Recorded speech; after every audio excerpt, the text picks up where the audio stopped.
It's 3:04 and I'm Corey Atkinson with your 620 CKRM Precision Weather Forecast. Today, mostly sunny and the temperature falling to minus 22 through the day. Tonight, partly cloudy and a low of minus 27. Tomorrow, developing light snow, about 2 to 4 centimeters, and a high of minus 12. At this hour in Moose Jaw, it's partly sunny. Winds are from the northwest at 6 and it's minus 19. Regina is mostly cloudy. Winds from the northwest at 13 and it's minus 21. For more local news that matters to you, subscribe to the daily newsletter at sasktoday.ca. Merry Christmas from all of us at Last Mountain Distillery, Saskatchewan's original micro distillery. We invite you to visit us in Lumsden for exclusive holiday products. Enjoy our hazelnut cream liqueur, salted caramel whiskey, and our chocolate hazelnut truffle. If you can't make it out to Lumsden, please visit your local retailer and ask for our award-winning, crisp, clean Last Mountain Distillery vodka. For more information, visit us at lastmountaindistillery.com. Thank you for spending your hard-earned money with us, and enjoy your holiday season. Broadcasting from Century Studios in downtown Regina, Harvard Media presents the all-new Sportscage, where Saskatchewan comes to talk local sports. Brought to you by Access Communications, trusted in rural Saskatchewan for internet, TV, and home security. Be a part of the show. Call 1-866-767-0620 or text 306-936-6262. The all-new Sportscage. Streaming at sportscage.com and on the radio at 620 CKRM. Hey, it is Thursday. Sharky, Barney, we're having a conversation here right before the start of the show. Right before the start of something important. Yeah. You're having a conversation with somebody and you're like, well, we gotta pick this up. We got to do something else. Yeah, we got to figure this out. Colson, Curtis here. The old, as they say, it is a jam-packed show. And it is. World Juniors starting, Boxing Day, Canada, Finland. We have the general manager of the Canadian junior team, Pete Anholt, from Nacum, Saskatchewan, via Prince Albert, via Lethbridge, joining us from Ottawa. It'll be a great conversation with Pete. Find out, what kind of pressure. When I talked to Les Lazaruk the other day, Les didn't think Pete would be feeling the pressure. And I think he will. So I'm going to settle it. I don't think you feel it yet, but it's going to come. It's going to build. And there's a crescendo. I can't wait to ask him what he learned from last year. 5th place finish. Obviously, we'll get to this. Yeah. But Pete Anholt's going to join us. Glen Suitor in hour 1 talking about the Riders' couple of new coaches that were announced. We're going to talk about the trade from the other day and talk about the report card that was released and what Glenn still thinks about that. Arash Madani in hour 2. That's where Pete Anholt's going to be also a little bit later in hour 2. Hour 3, if we are talking World Juniors, we might as well talk to the lead TSN analyst for the World Juniors, Mr. Craig Button. He'll come on. We'll talk about the Sasky boys and Pete Anholt and Alan Murray. It's just littered with Saskatchewan flavor on the World Junior team this year. Yep. And we have the final for the Sportscage Ultimate Christmas Song Bracket. This has picked up steam. A lot of people are really interested in it. A lot of people are they're personally invested, is what I feel. Yeah, they're invested. They want their song to win. If coolbet.co would have had this as a line at some point that it was going to be Jose Feliciano and Feliz Navidad, who barely snuck in to the bracket, was going to be up against Alan Jackson, Let It Be Christmas. Great song. Really good. Really, really good. Slower Christmas song from Alan Jackson. But he barely got past round 1 and Elton John. And here he is in the final up against the international bracket top seed, Jose Feliciano. Where do we stand right now, Curdy? People can vote on Twitter, Sportscage. Yeah, they can vote on Twitter, and Roscoe actually just sent in his vote for Alan Jackson via the text line. But on Twitter right now, it is neck and neck. 50% of the votes each way. Wow. So we will take votes on the Capital Ford Lincoln text line, 306-936-6262, Saskatchewan's #1 Ford retailer. I'm just happy Boney M's out. Yeah, Shouldn't have been in there. You kept messaging I'm really in anti-Boney M in this whole mess. on days that you're not on the program. You're listening, and you're terrible. You're sweating, angry, hitting the heavy bag at home. Boney M. I don't like Boney M. No. Thanks, Roscoe. First guy in. And I feel, so here's what I feel. That the Metro camp, they were so disappointed. And they should be. That should have when put in a Metro better effort. lost, they hitched their wagon to Alan Jackson. You think that's where the votes went, do you? You think that was the turnaround? I think Metro's people said, you know what? We got to band together. Alan's got to win this. He's one of us. Have some fun with it. It's been a lot of fun over the last week. Tons of entries on Twitter and on through the text line. So it's a lot of fun, and we'll keep updating you on that as we go along. Okay, back to World Juniors. We have Berkeley Catton from Saskatoon, Caden Price from Saskatoon. Yep. Braden Yeager will be the captain. Heard that. That was announced today from Saskatoon. Tanner Howe from Prince Albert. 4 Saskatchewan players on the team. Then we have Pete Anholt, general manager from Nacum, Saskatchewan. And Al Murray, the head scout from Regina. Yep. Do you know Al? I do. Yep. What would make him so good at this job, at his job of scouting, building teams, and doing what he does? So, and I'm not going to discredit Al in this in any way, but when you're putting this group together for the World Juniors, and I looked at this today from the camp roster to what they came up with, I mean, most of them are already NHL picks. I think there was only a handful that weren't drafted yet. So you're really working off the guys that are already drafted in terms of them being 19 years old. And then after that, you're looking for the exceptional ones that are 17 and 18. They're pretty easy to find. Gavin McKenna stands out pretty easy, right? You don't have to go look that hard, right? So it's more about making sure you got the right 19-year-olds in the mix. Do we get the right left and right-handed defensemen? Do we got centermen? But I think, and Al's done this before and he's won before, and I think that's a critical point to note. He brings the best players. He's not worried about whether they're the best penalty killers, the best power play guy, the best what. He brings the best players. Who's got the best all-around game? And that's why we see a guy like Tanner Howe there. He brings a whole complete game. Mm-hmm. Tanner Howe can play on the power play. He can play on the penalty kill. So Al's done the job of finding the best players and bringing them forward to this instead of finding them positional or situation specific. And I think that's a mistake Team Canada made last year, is that they went, we need a guy that can just kill penalties. Well, you can teach Yeager to kill penalties in this sort of event. So it's more important to bring the best players there and have them available. The other thing, and I have a tough time with this, even though it's become a bit of a made-for-TV thing, but the tournament has gotten so much better, and the parity. Yep. You have, the Czechnia, who's solid now. The Slovaks can surprise. Who was it a couple of years ago? Switzerland actually wasn't that bad. You got the Swedes, who are right there. Perennially there, yep. The Americans. Well, the Americans have kind of, I want to say, superseded Canada as the team to beat in this tournament in maybe the last 10 years. Well, I go back to the 91 tournament that was kind of the first one that TSN broadcast every Canadian game of and made a big deal of it. Doug Waite played for Team Canada or Team USA here. But you can't recognize many other guys off that roster list from 91 and their NHL experience.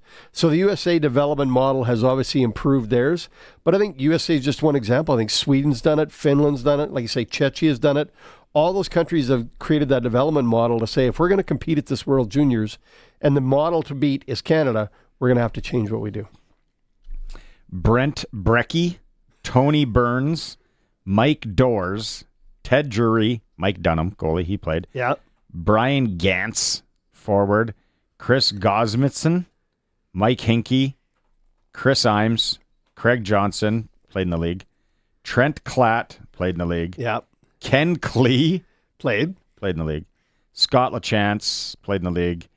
Billy Lindsay, didn't play much. Aaron Miller, not the one from Estevan. Ian Moran, Pat Neaton, Derek Plant, Brian Rolston, Jim Storm, Keith Kachuk, Doug Waite. That was the American team. So guess who the head coach was? I didn't know this one. Go ahead. That is very interesting. Who's the head coach? Kevin Constantine. Wow. I didn't go that far down into their roster. Assistant coach Walt Kyle. The only reason I bring that up because when you have you have a guy named Walt on your staff, you know he's a good guy.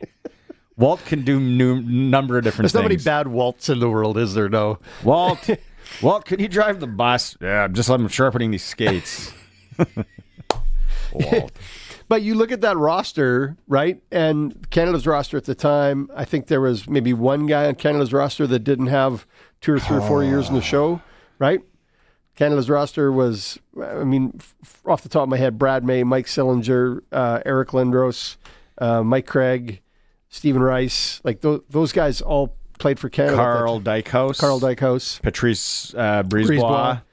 Felix Potvin. Trevor Kidd. Yeah. Those were all part of Team Canada. Pat Falloon. Yeah. Really let himself go. Hey, he's just had a good offseason. Yeah. Oh, Kent Manderville. Yep. Decent player. Pierre Sevigny never really amounted to a lot. Stephen Rice, you mentioned. Chris Draper. Yeah, things turned out okay for him. Jason Marshall. Defenseman. Chris Snell. That's one that never... That was one we got to give away. Yeah. Dale Craigwell. Dale Craigwell was the one that Dick Todd allegedly took instead of Scott Sissons. Really? And Scott Sissons was tearing up the Western Hockey League. This is really good chat for that. Because Craigwell, if I remember right, didn't play a whole bunch in that tournament. Yeah, and you didn't take the hometown boy. Like Sillinger was the only Sasky guy on that team. John Slaney, a little bit of an NHL career, scored the big goal. Dykhouse, I mentioned. Martin Lapointe was young. Yes. Gritty player there. David Harlock. Like, I don't even know if David Harlock played senior. We'd have to do some hockey DB to find out what happened to old Harlock. Yeah, then Brad Macy. I forgot Brad May was on that team. And one of the youngest players on that team on defense. I don't even think he played that much. But, did he turn out to be one of the best Canadian defensemen of all time? What do you got there? Looking up David Harlock. Oh, you're trying to find him. Okay. Who am I talking about? Defenseman. He was young. Turned out to be one of the best Canadian defensemen of all time. Really smooth skater. Like Desjardins? that Matejchuk last year from Moose Jaw reminded me of him. Oh, well, I'm not going to go from reminder of who he looked like, but... smooth skating defenseman. Brother played in the league as well. Niedermayer? Yeah. He would have been there as a 16 or 17-year-old then. And I apologize to the family of David Harlock because he did play a number of games in the National Hockey League. Toronto Maple Leafs to start, then he got shipped over to Washington, to the Islanders, to the Thrashers. So if anybody knows Dave out there, tell him I said sorry. Where's he from? Look up Chris Snell. Toronto. Now you've badmouthed Chris Snell as well. Find where he went. Chris Snell. What do you think? Was he a college player? No, I don't think so. Trying to think who the college guy was that he had in. Manderville would have been the college guy. I don't know. So remind me that week, that New Year's week. Yep. Kind of things are wonky. I'll go to the Monday Nooner. I'll chop up the Eric Lindros interview about the World Juniors in 91. He's got a great Mike Sillinger story.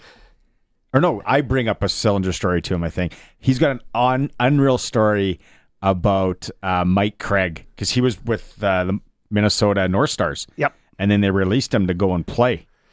I actually have this was probably one of the uniquest times in my life that I got to participate in an epic event in Canada's hockey history.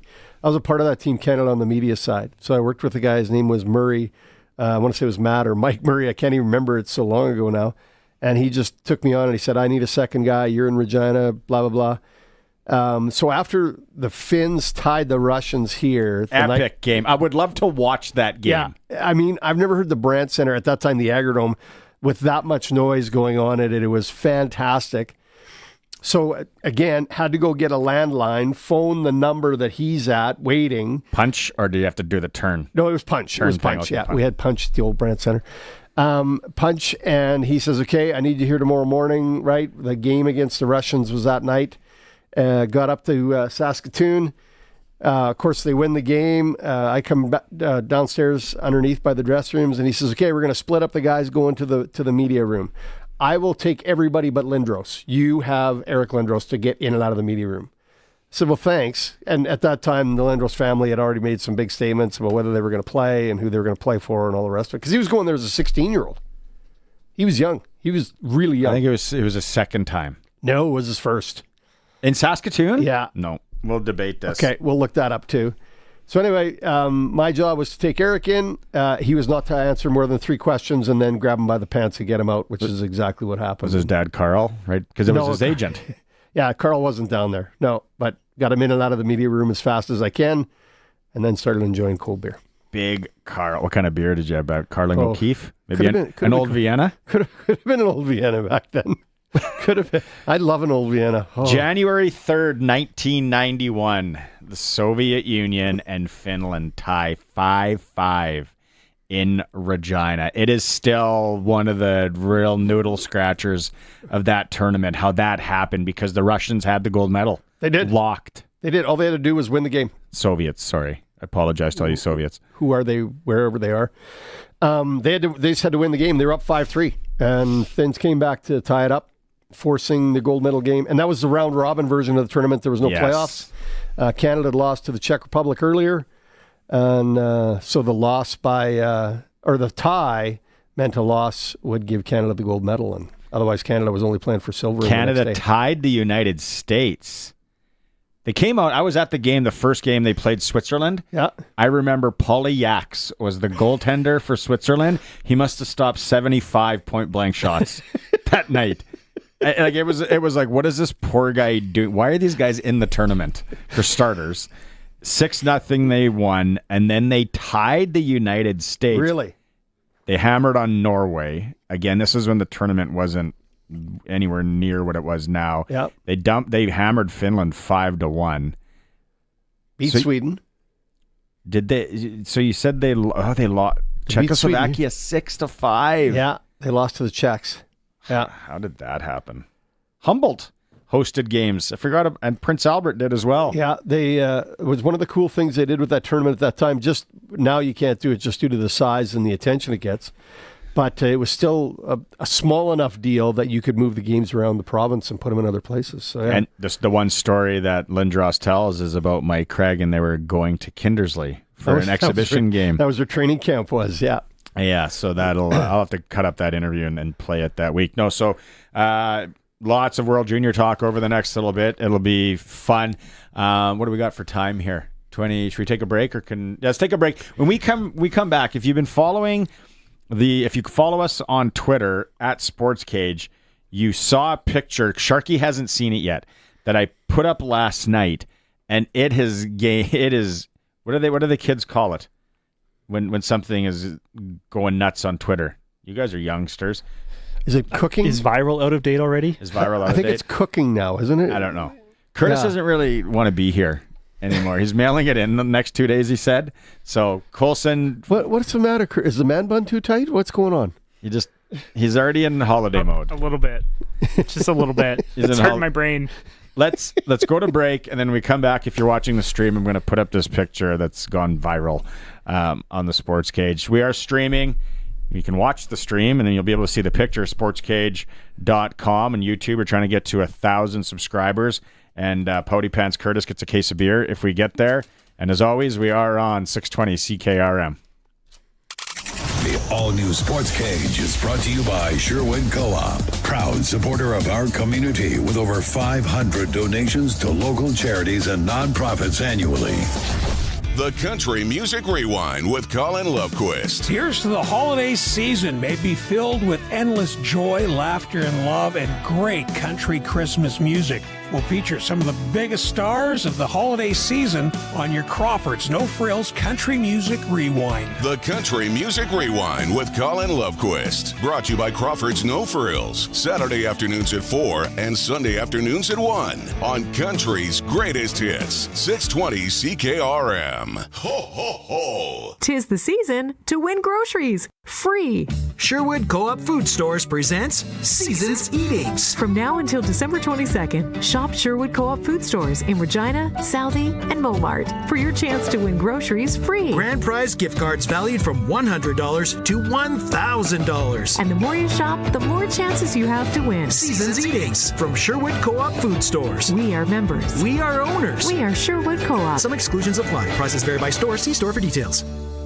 Winter can bring the toughest of times for families, and the Regina Food Bank would like you to help our community this holiday season. The holidays ignite the giving spirit in our souls. We know that now is the time to give. Thanks to Nutrien, your donation will be matched and double the impact. With this matching donation, as little as $1 can provide 6 meals for someone in need. Neighbors feeding neighbors. It's what the holiday spirit is all about. Please donate today at reginafoodbank.ca. Be the reason a family celebrates this year.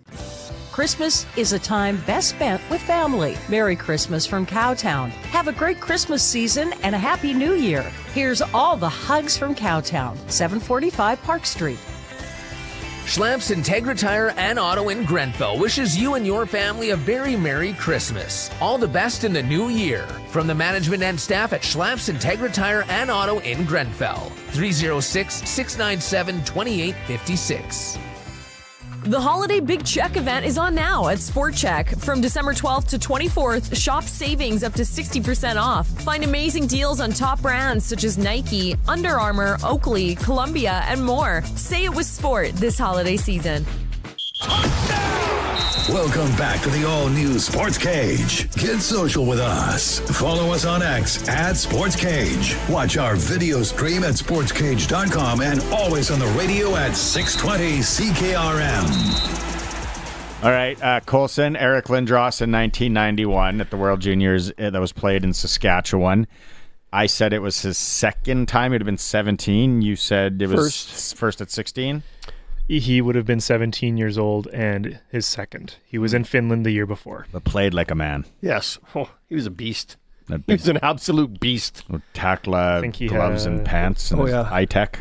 Wait till I bring my Takla jacket. Oh, I've got my Takla jacket. He was second in total points that tournament behind Doug Waite. Yeah, Waits. Who had 5 goals, 14 assists. And where's Pavel Bure on that? Pavel Bure was third. There you go. Alexander 12 McGillney. goals, 3 assists. Alexander who? Was McGillney on that team? He was on the next. Was it the next he's year? older Than Bure. I thought he would have been on that team too. Or was the year before? Darius Kasparaitis? I'm not seeing them. I'm just looking at the scoring leaders. Who else was on the Soviet Union then? I'd have to go back. Fedorov wouldn't have been. I think he's too young. We'll have to look as we get going here. More I didn't World bring Junior a computer. talk. It's like I'm sitting here naked. Thank God you're not. Yeah.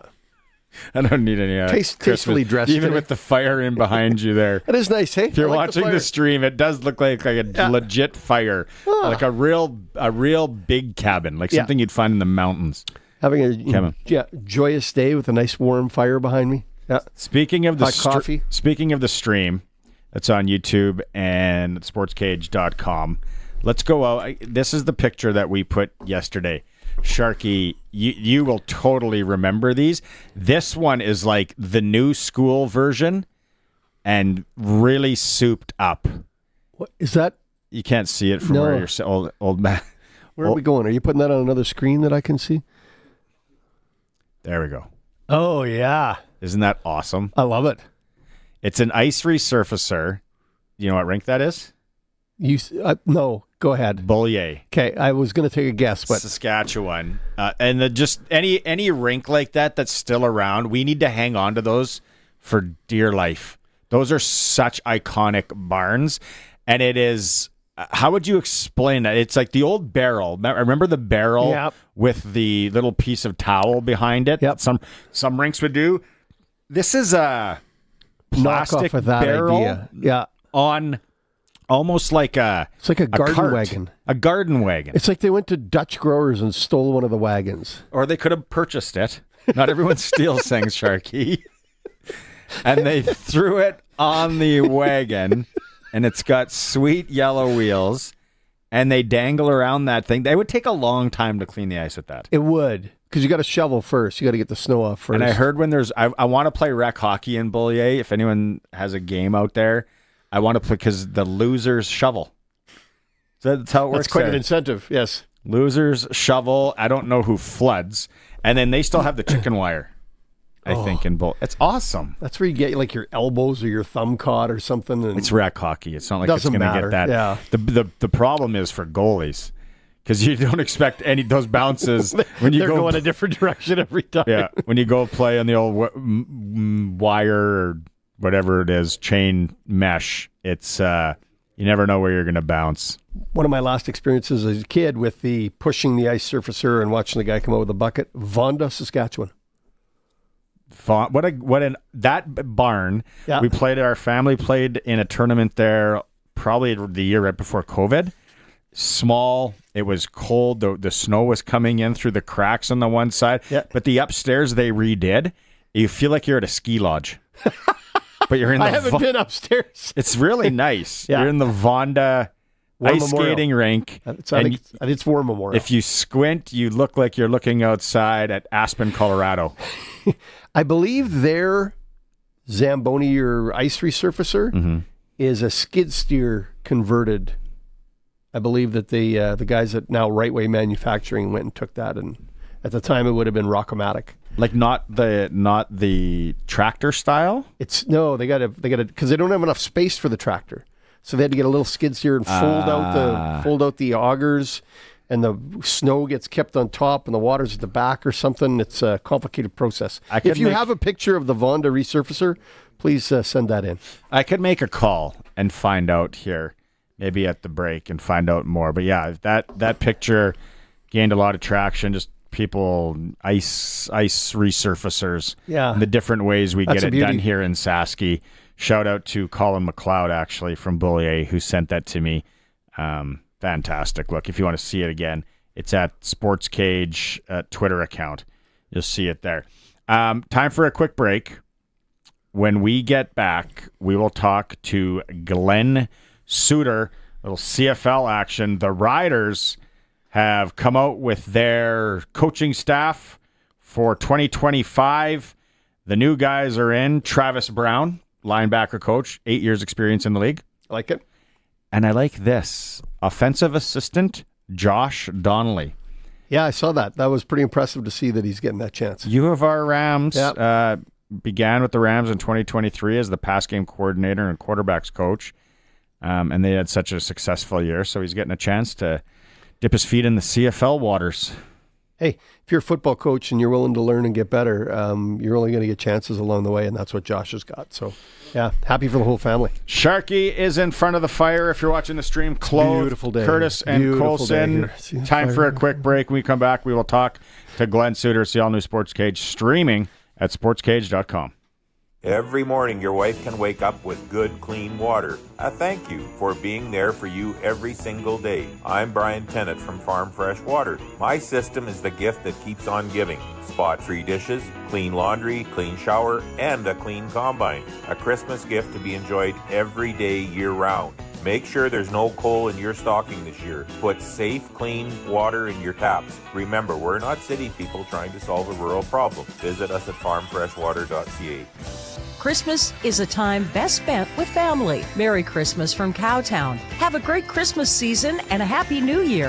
Here's all the hugs from Cowtown, 745 Park Street. Schlamps Integra Tire and Auto in Grenfell wishes you and your family a very Merry Christmas. All the best in the new year. From the management and staff at Schlamps Integra Tire and Auto in Grenfell. 306-697-2856. You say Move. and your cows say you tell them Your water is right over there. and they say you can't convince a cow to move to the water, so move the water to the cows with a Keln Solar Livestock Watering System. With a Keln Solar Livestock Watering System, you can put your pump pretty much anywhere without the cost of hooking up to the grid.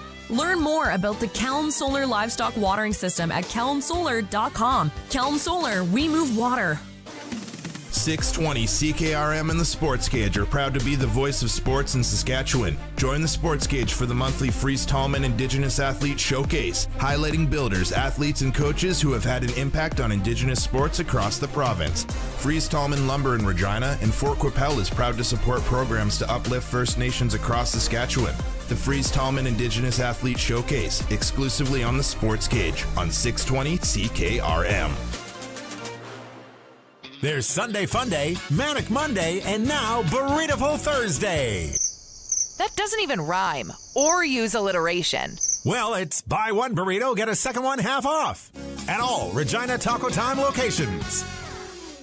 The all-new Sportscage with CFL and Saskatchewan Roughrider legend Glen Suitor is brought to you by Quality Tire. With 9 locations across Saskatchewan, visit qualitytire.ca.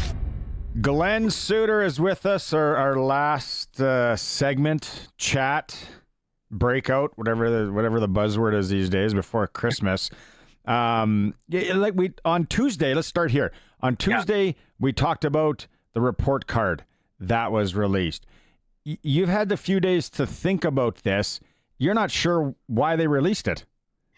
Yeah, I've been thinking long and hard about it. I went back and looked at it again. You know, there's some specific examples in there too, and things where a player or some players that are not named are publicly criticizing some of the organizations. And I started to think about that overall topic that we've touched on many times, Barney, which is messaging, overall messaging. And it's something that I don't think the league office did a very good job of over the last, 3, 4, 5 years under Randy Ambrosie. He did some good things, but I don't think messaging was considered enough from the league office. And when you say, for instance, we're making a rule change because the league's broken, that's what people think. Well, the league's broken, you're making changes. No, it's not. So this is what I thought about this report card over the last couple of days.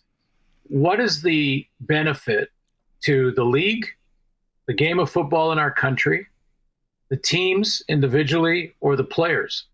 What is the benefit of, let's say it what it is, airing your dirty laundry publicly?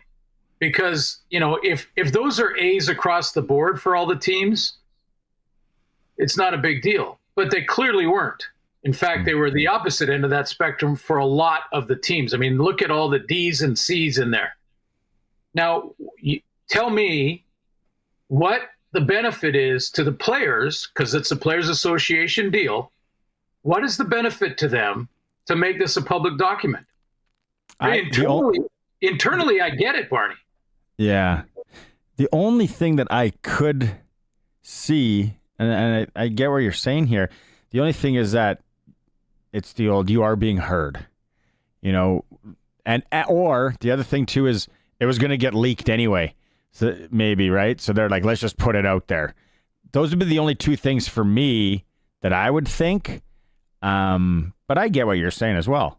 Yeah, like the leak thing. Yeah, I mean, that's kind of a reality of the world we live in, and it probably does. But when something comes out as a leak, even when it comes, through a media outlet, I think there's always a little bit of skepticism where people are saying, well, let me do my own research here and see if all of what they're saying is true.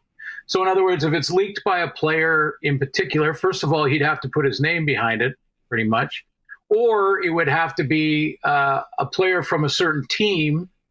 And then they say, well, a guy from the Lions that I won't name has said the XYZ, and this is the chart. Again, I can see it internally circulating and saying, if you're a free agent player and we're in the Players Association office, you and I are running the show, and we say, let's get this information to free agents so that they understand that this has been, take it for what it's worth, but it's a judgment call on the team that you may be interested in signing as a free agent. And if it helps you make your decision, that's great. And I think of the category that comes off the top of my head is that family one, taking care of family. I think that would be a real priority for a lot of players. So they may look at that and say, well, this team is better than that team, and I might go that way in free agency. That internally I can see, but there is no benefit to putting that report card that if you're watching the podcast you just saw, there is no benefit to me to put that out in the public to any of the people involved, team, league, game itself, or players. I don't see the benefit.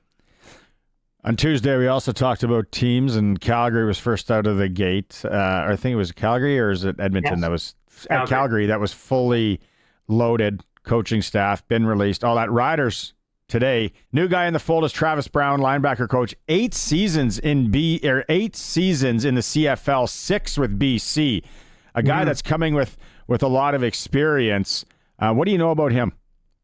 Well, I remember covering him as a player and when he was playing the game, and knowing that he was one of those cerebral guys, one of the guys that were they were the guys in the huddle that when you broke the huddle, every one of the players who didn't know what they were doing on the play, and believe me, that happens even at the pro level, which is always just a eye roller to me, is like, how can you be a professional athlete and not know what you're doing in this particular defense? And it happens all the time. Anyway, that he was always the guy that made the corrections and knew what everyone was doing, not just what he was doing in his position. Every free safety has to understand that in the league. Pretty much every middle linebacker is like that in the league, where they know everybody's assignment on every call. So, yeah, he's that kind of guy. But I think what's most notable is, that the Riders have announced this right away. And we talked about this on Tuesday, how important it is to have your staff in place well before free agency happens, so that in those internal communications, however they may happen, legally or illegally, you get a good picture of what you want in free agency because your staff is in place. So that's important. And I also think for the Riders, in their case, different, for Calgary, because they're going through change. But for the Riders, continuity is huge. I mean, it's as simple as this, and break it down like this, Barney. Like in first year as a player with a coach, so whether it's a coaching change and you're a veteran or you're a rookie and this is your first year with that coach, whether it's position coach, a coordinator, or the head coach, all those guys you have to figure out, and they have to figure out you, and you have to figure out them. And you have to understand, what is their expectation? What can I work on in my game to best suit the way that this staff wants to play me? In other words, in different positions, maybe you're going to blitz as a linebacker way more than you ever have in your career because of a new staff. Well, in year one, you're learning that on the fly. So by the middle of the season, yeah, you can figure that out and you should be on the same page. But now you have continuity in the staff. Every one of the players that were returning, they're ready to go. They know how to train. They know where they want to train. They know what they want to improve on. It's massive to keep that continuity. Yeah, like I said, it's professional sports, or even minor, or even down as a kid. When you had that same coach as a kid, the second year around, you knew him better, he knew you better. It's just, continuity's such a big thing. We didn't talk much about the trade on Tuesday. Quickly, what was your thoughts on the trade? Some swapping of dollars there. Yeah, it's interesting because I thought McLeod Bethel-Thompson, and this is not a slight against him, but I thought McLeod Bethel-Thompson, when he signed last year in Edmonton, was going to be a backup to the Trey Ford time. That it was Trey Ford's time to develop, and to develop properly, you've got to be on the field. And I thought all indications looked like to me that Trey Ford was going to be the guy with a real veteran anchor behind him in McLeod Bethel-Thompson. Completely different style, but a veteran who's seen it all and can really stabilize things. If Trey Ford is going through some real downs, which he will as a young guy, it's going to happen. Yeah. So, that didn't happen last year, and they just gave him the job, McLeod. Now, again, not criticism against him, but we know what he is. I think, he's a very good player. I think he's a great passer, but he just hasn't won enough. And that's really the final measure. That's the most important measure. especially for that position. So to have this change, he's now going to have to decide whether or not he wants to take on this other role, this backup role. To be honest with you, and this is just observation, when they did make the change in Edmonton last year, I didn't see great body language from McLeod Bethel-Thompson in games. I saw him standing away from Trey Ford, kind of at the end of the bench. You know, and I'm not making a judgment necessarily here because you just don't know. Maybe he was great behind closed doors in the meeting rooms and all that. In fact, I have heard that both of them got along well, and Trey Ford learned a lot from McLeod. So, you know, there's some balance to be had there. But he's going to have to, and so will Cody Fajardo in this new role in Edmonton, is now going to have to figure out if they're okay with being in a completely different role. And you know, Barney, when it comes to Cody, he's kind of like, remember the Rodney Dangerfield era where he had the whole can't get any. I know I'm dating myself here, but can't get any respect was his big stick. You know, like it was always, I don't get any respect, and he'd have his tie and all that. Well, I sort of feel like Cody is kind of in that category. I mean, he takes the Riders to a game away in 2 years as a starter from the big game. He's a Grey Cup champion. He's a Grey Cup MVP now after that big year in Montreal with their great winning streak. And, you know, I know there's times when he's inconsistent as a passer and his accuracy just isn't as good as it probably should be at times. But I think he's a great winner. I think he's a great leader. And I think, you know, the wins have put him right on the brink. If he goes to the Cup in those 2 years, which was in one case, I think it was 19, he was a goalpost away when he hit the crossbar. Yes. You know, like, I tell you what, he's a guy that he must be looking in the mirror sometimes going, I don't know what I really have to do to prove that I can be the guy on a team long term. You know, so, and you know, hey, Davis Alexander, I think he's got a great future ahead of him, but you don't know until you know. Yeah, it's funny.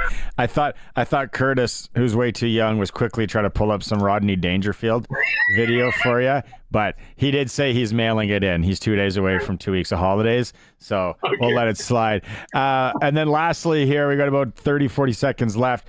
Are you curious on the college football playoffs that start this weekend and Curtis Rourke and Indiana? You going to be watching that?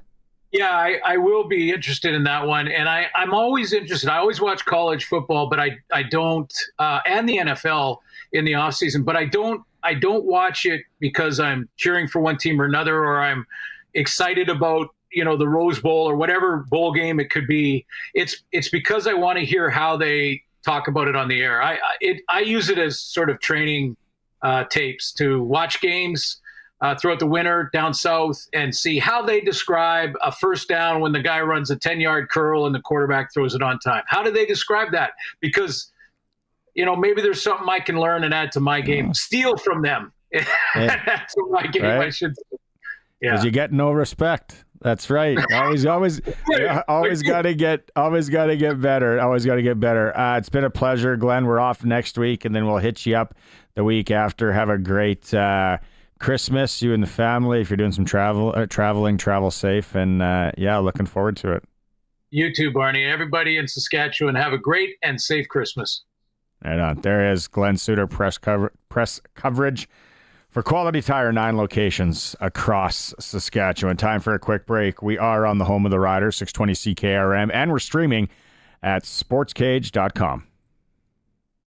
Some people think you should keep your opinion to yourself, but not us. The 620 CKRM Daily Poll is your chance to have your say. From the biggest topic of the day to a lighthearted query, there's always something new. Brought to you by Action Roofing, proudly serving Regina and Saskatchewan for over 40 years. Call the roofing professionals at 306-545-4677. Let us know what you think. Head over to the 620 CKRM Daily Poll at 620CKRM.com. What do you think you're doing doing? Bench presses. It's too cold to go to the gym, so I made one in the garage here. I'm going to wail on my pecs, and then I'm going to do my back. Lester, since Busy Bee Doors fixed our garage door, you've been spending all your time in here. That's because it's nice in here now. Do you mind? I'm trying to work out here. Unless you want to spot me. Lester, you're not taking over this garage. You can be sure of that. That's why I called Busy Bee. Call Busy Bee Doors. They can fix or replace any commercial or garage door. Busy Bee Doors, the garage door specialists. Canada Post has an important service update to share with all Canadians. Mail and parcel operations have resumed across the country. Restoring full service will take some time, and we want to thank you for your patience during this process. Your support for our team means a great deal as we work to get back to full service levels. To stay informed on the latest updates, please visit canadapost.ca. So, since that little ding on my car last week, I don't know where to take it. I don't even know. That's easy. Take it to Regina Motor Products. Who said that? I did. Down here. I'm Terry the Tire. Regina Motor Products Chevrolet Collision Center and SGI accredited auto body repair is a full-service collision and body shop that works on all makes and models. Just submit your claim to SGI and set an appointment to get your appraisal done. Easy. I bet you're tired after saying all that. South at Highway 1 and 6, Albert Street. RMPChevrolet.com. Come on down to Extreme Hockey and Sport for that special player on your Christmas list. Extreme Hockey is giving back with their 12 days of giveaways. Come and visit the redesigned store. Check out the Bauer Fit Lab for your custom skate fitting and demo the new shooting lane. The Christmas sale at Extreme Hockey and Sport for that special hockey player on your list. Feel great on and off the ice. Extreme Hockey and Sport, 1425 McIntyre Street, and the Pro Shop, conveniently located at the Cooperator Center. Rider Nation, Rider Nation, Rider Nation! It's the Joe here, number 80 for your Saskatchewan Roughriders, here to wish you a very happy holiday. We had an incredible 2024 season at Mosaic Stadium, building it with all of you, and we can't wait to be back for the coming season. Here's to nothing but dubs in 2025, baby. Heath Water Heater Rentals wants to wish you and yours a very Merry Christmas and a joyous New Year going into 2025. Here's to good times and best friends. From the staff at Heath Water Heater Rentals, 306-522-5866. The all-new Sports Cage continues. You can watch our live stream at sportscage.com and always on the radio. Saskatchewan's voice for local sports, 620 CKRM. Good interview there with Glen Suitor. We talk CFL. We talked about the coaching staff for the Riders being set in stone. Like you said, it's good because with free agency coming, you want that done. If you don't have your coaches in place. It's like, hey, you want to sign with us? Who's coaching? We don't know yet. Some guy. Yeah. He'll be good. Trust me. He'll be all right. Yeah, I'm good. I'm going to wait. Shout out to, what's his name? Nicholas Farm Sim? It's Nicholson Farm Sim. Nicholson Farm Sim. He subscribed. He heard us trying to get our subscribers on YouTube up to 1,000 because then Curtis gets a case of beer. So everyone that subscribes, we're going to give you a shout out. I love Curtis's sweater today. Help Curtis get a case of beer. He's got a Zellers. Yeah. No free plugs, but Zellers is no longer in business. Not in Saskatchewan anyway. Are they in business anywhere? I think the base propped them back up again. Nah. I got this from Zellers in Saskatoon when they reopened for a brief moment. So, All right. Arnie's on the lookout. He's trying to find it. Zellers. Zellers was a Canadian discount chain founded by Walter P. Zeller in 1931. It was acquired by Hudson Bay Company in 1978. I don't think there's any. You think it's over?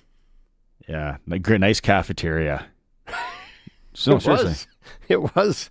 Those were the days, and everybody out there, the young kids will never know. Gravy. Yeah. The young kids will never know the beauties of going to a Zellers, a Woolco, a Woolworths, a Craigslist, Army and Navy. Army and Navy. Yeah. Great store.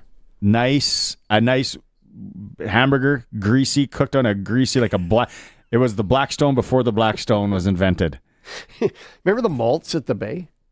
We were in it. This was a Bay building that we're in Regina. The malts were downstairs. They were delicious. Like I would literally just go right here just to get my malt. That was the start of downtown shopping. And your cholesterol. That was the start of your cholesterol going through the roof. Yeah. Sportscage Ultimate Song Bracket. All of you. There's been a ton of you really on the edge of your seat as you vote here, Colson, I haven't had a chance to look. I haven't even looked on Twitter Colson, a where lot are we at? today. What's the story? What's Is the it still score? close? Because you can get into by 936-6262. We had a number of Alan Jackson supporters early. And then the other, if you want to vote for Feliz Navidad by Jose Feliciano, who is from Puerto Rico. Yes, that's what we discovered. He wants the Puerto Rican fans out there on the Sports Cage to vote. This is the final. Unsuspecting that these two would be in the final. If you're watching the stream, there you see how it went down. Jose took care of I Want a Hippopotamus for Christmas in round 1. Then I'll Be Home, which knocked off Metro. And Still can't believe Metro was out that early. And it was almost as a revolt against I'll Be Home. Feliz Navidad knocked off them, and then to get to the final, Blue Christmas slapped Elvis around, or was it close? I don't remember. I would have to check that. But knocked off Elvis to get to the final. Yeah. And then keep that back up. Go up that. Let's give people the route, as they say, that Let It Be Christmas by Alan Jackson almost lost to Sir Elton John. And then in a massive upset of what would be colossal proportions? Epic proportions. Beat Mary's Boy Child by Boney M. Sharky loved that Shouldn't upset. Shouldn't even have been in the category. And then I call Bull, you know what?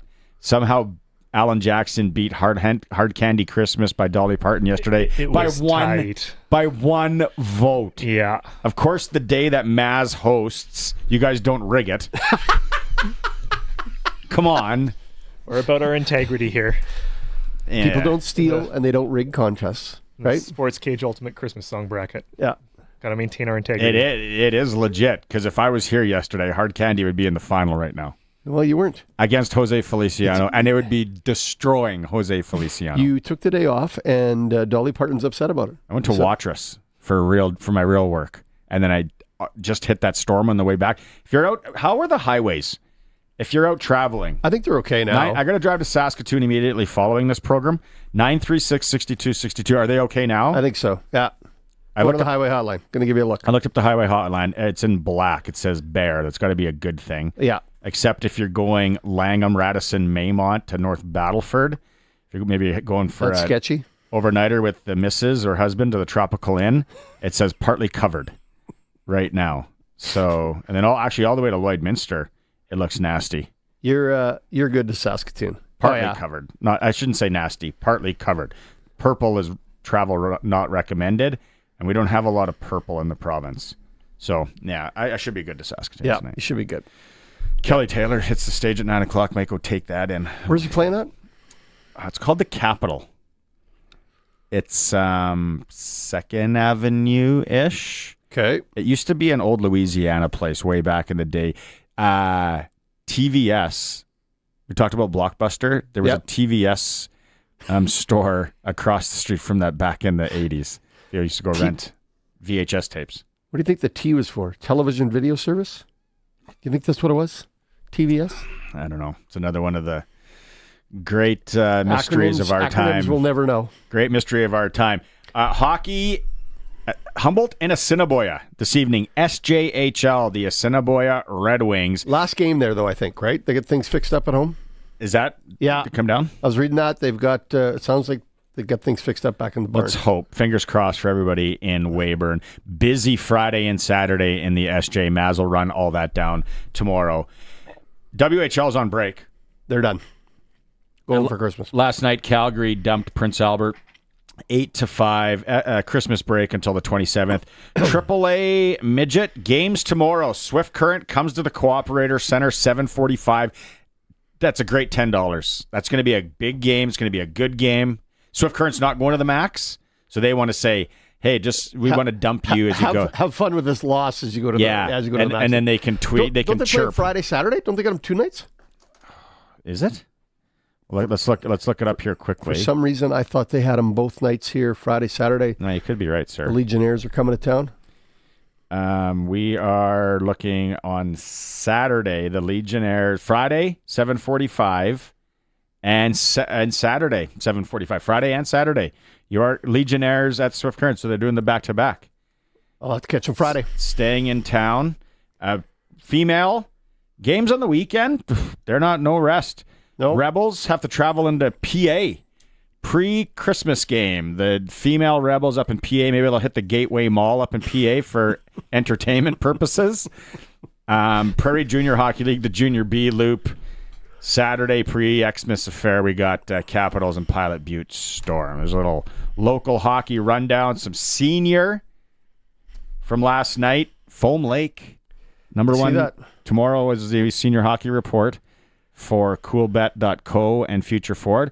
Foam Lake, a scare last night. Almost lost. 6-5 comeback win over Lanigan in the Long Lake. And Wadena, 5-2 over Leroy. We were just looking at the lines on coolbet.co for the senior hockey. Senior hockey. If you haven't signed up for this is crazy that their senior hockey lines are on coolbet.co. So if you want to put a little money on the Mooseman Rangers, right? Or you want to play for free at coolbet.co. Free, yes, right? Wynyard is a 2-point favorite against Drake. And then what was the game? Leroy Foam Lake. 4-point. I like Leroy covering that 4. No? At Foam Lake? At Foam Lake? Yeah. No? Yeah, no, they're going down.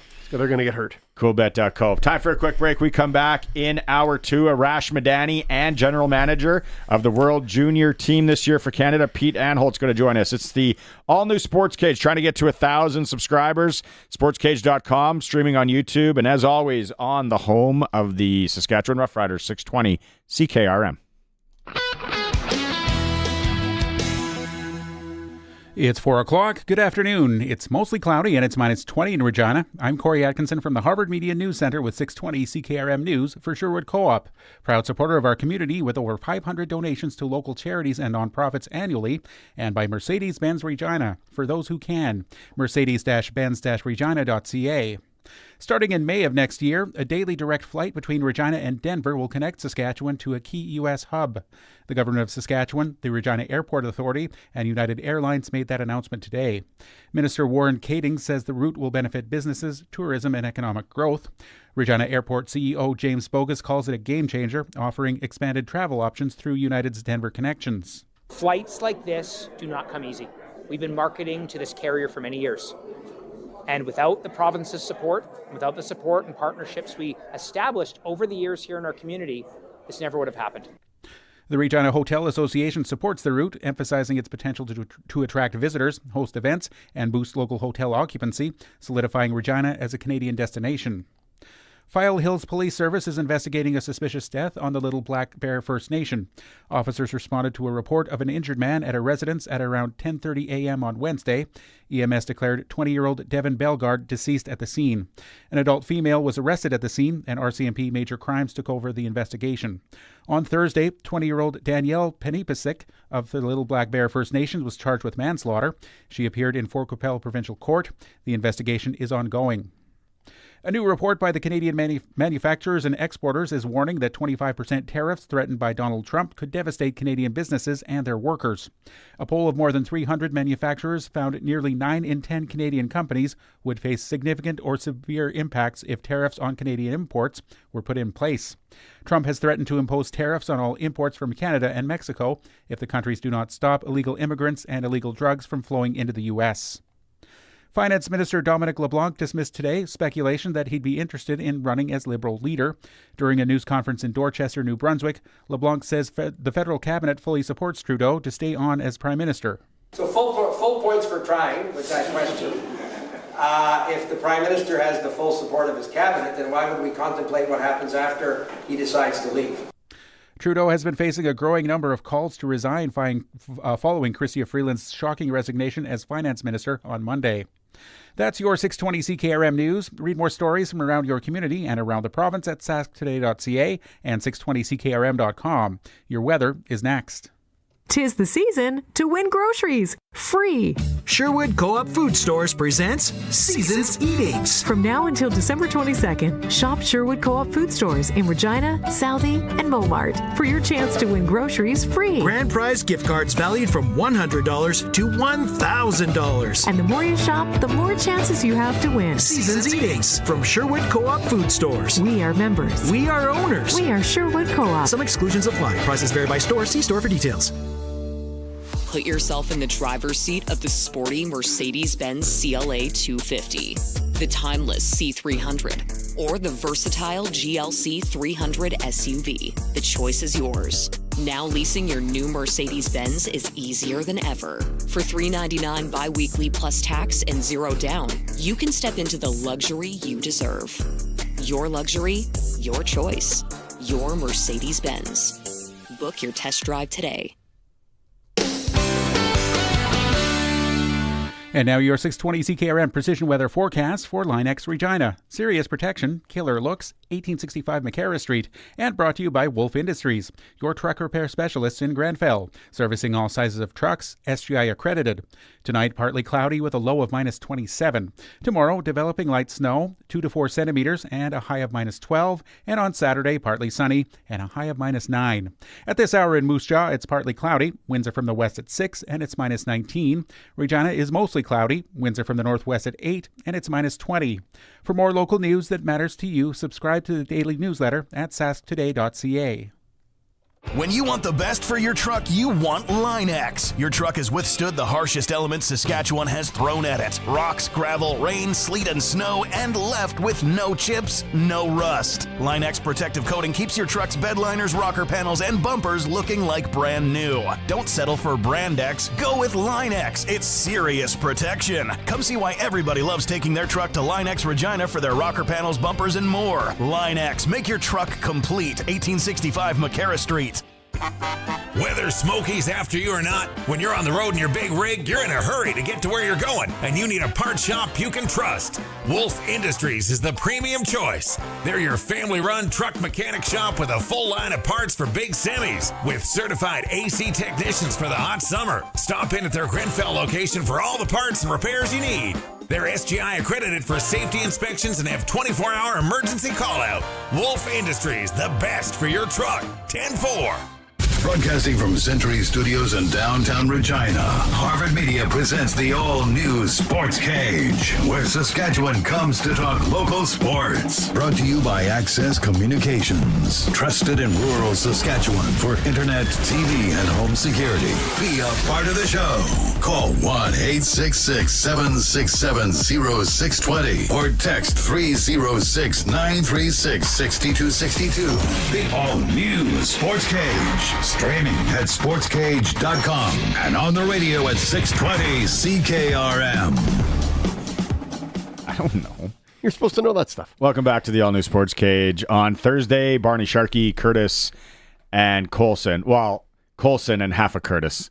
He's in holiday mode already. He's off as of today. I thought it was tomorrow. It's off as today. 936-6262, Capital Ford Lincoln text line. A lot of people chiming in on the ultimate song bracket, the final. Jose Feliciano against Alan Jackson. I know it's weird, but that's who we have in the final. You guys voted. We're getting a lot of people that message into Ray on the weekend, those are great programs. My daughter, once in a while, she'll be calling. She'll be like, "Hi, can I request?" And I'm like, "What are you doing? You're calling Ray?" Because we play it on the Alexa, right? And in stereo sound, it sounds great. And he plays a lot of the old tunes. But a lot of people are coming out of the woodwork that I see text in votes on Ray's show, voting for Alan Jackson. Shout out Donna Gettle, maybe it says. She wanted a little Alan Jackson. And then TJE in Davidson. Jackson is pretty cool, but I got to go with Jose. Really? Oh, Davidson, big Jose town up there maybe. Maybe somebody don't know about it. Don't let Metro find out. Maybe the Cyclones play it as their warm-up song. Thanks for the vote, though. Okay, and then people were getting into the consent. This is going to be a whole other... When maybe that week that things are slow, we can talk about this, but we talked about Zellers, because Curtis is wearing a Zellers hoodie. And we talked about some of those stores that used to have awesome restaurants. Is that what you would call them? It was just good grease on the grill. It was just good layer of cooking grease Rob on the grill. V. I don't want to hack up your last name, Rob, so I'm going Rob V. He took me back, and I thought I was the only one that experienced this, and it was by mistake. I must have been 6 years old with my mother, Dolores, at the Wolco on the west side in Saskatoon, Saskatchewan. Confed Wolco, by far the toughest Wolco in Western Canada. Ever. Deep fried pizza pops. Wolco. Regina, Rob. They deep fried their pizza pops. I thought they only did that by mistake. The only other way to cook them was in the microwave, wasn't it? Wasn't that the only way to cook them? No, an oven. Some convection oven? Well, you lived in a pretty fancy neighborhood. You had an oven, eh? No, you know what we did once? We went to Beaver Creek in the wintertime and built fires, and you wrapped everything up in tinfoil and threw it in the fire, and that's what you ate? Yeah. Our coach, you probably done that. Yep. Our teacher. Anyways, Rob, deep fried pizza pops. I also had one at Penguin Park or Penguin Village in Saskatoon. It was the water slide? Yeah. Big sponsors of the Storm up there. But Rob, I thought I was the only one that got one. And then somebody, sorry, go ahead. I'll bet you Arash has had one. Shelley from Kipling, home of GB Construction, Al Batter's Absolute Beauty. If you ever seen that outdoor rink he built? Yeah. It's crazy. Nuts. You're forgetting Consumers Distributing. I would never forget Consumers Distributing. Shelley, if you follow me on Twitter, you will see that one. I think it still says that. Consumers Distributing Alumni? No, it says, always wanted to send the orders through the slot at Consumers Distributing. And big North of 60 fan. That's what I would describe myself. The two things. At least you get the bar up there. When you got that box come through that slot at Consumers Distributing when you were a kid, whether it was a wrestler or the calculator watch, what else did I buy? That was the calculator watch. Yeah. How big was that thing? No, it wasn't that big. That's where I got it, though. And I think it got ripped off at Riversdale Pool. Your whole childhood is coming out right now. Right in front of our eyes. Arash is listening to this, and he wants to talk to more than just Mrs. S now. He wants to talk to all my childhood friends. Let's go, Colson. Both of them. The all-new Sports Cage and Coast to Coast with Arash Madani is brought to you by Smart Investing Solutions. Be smart with your money. Call Brian Golly at Smart Investing Solutions, 546-2533. Dark auctions. Yeah, exactly.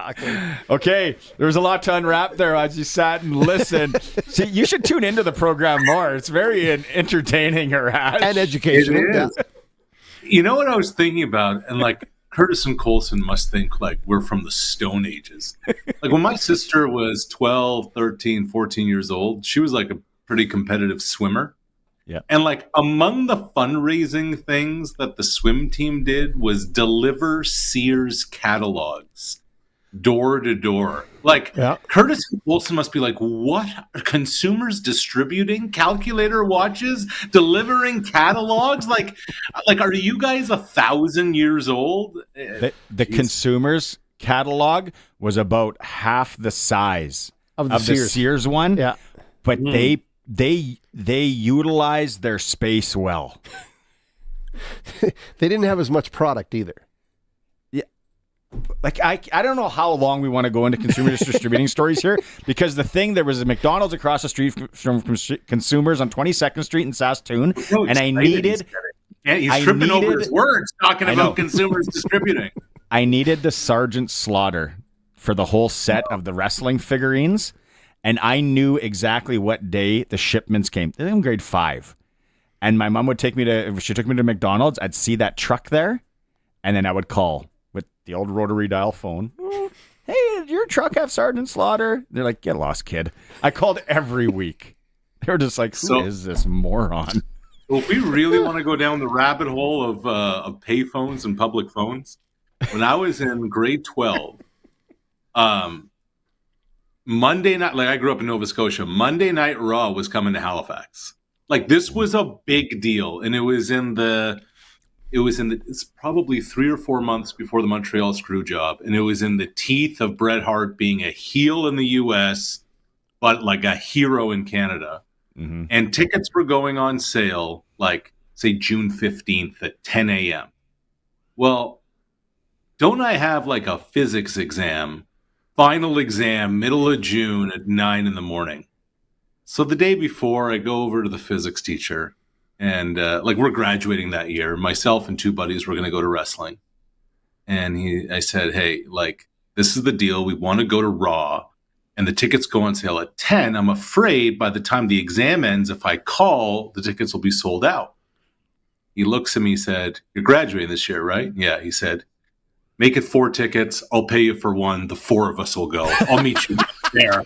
And we went with Kevin Farrell, our physics teacher. Wow. Shout out Kevin, who just retired this past June. And we went, and that's my story. What a dude. Kevin, what a dude. Let's get him on the show. Yeah. Sounds like a good guy to hang with.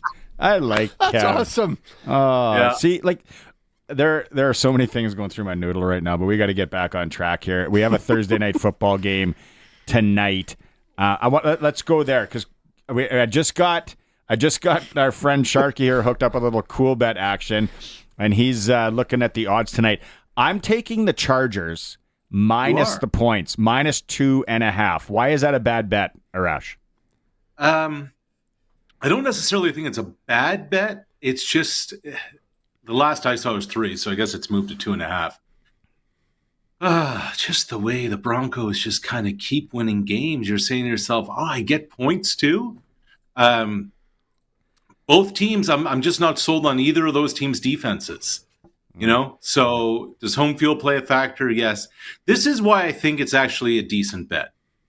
Is the Bo Nix factor now coming into the 3rd week of December? Here's a dude, fresh out of college. He's never played this many games in a year. He's never played on a short week. Plus, he's got to go on the road, and he's going up against Jim Harbaugh and company. I just think they may have a few things waiting for him that he hasn't seen before. That's the only reason I placed the bet, is I think, but he's good. That guy's, he's good. Oh, yeah. So recent luck with you, Arash. That's why I'm betting the Broncos. I'm putting everything on the Broncos, because whatever you've told me the last 3 weeks has gone completely in the toilet. So I'm going Denver all the way tonight. And I just, Sharky, I just like to keep it consistent, on brand. But may I take one victory lap, gentlemen? Sure. Cousins, Kirk.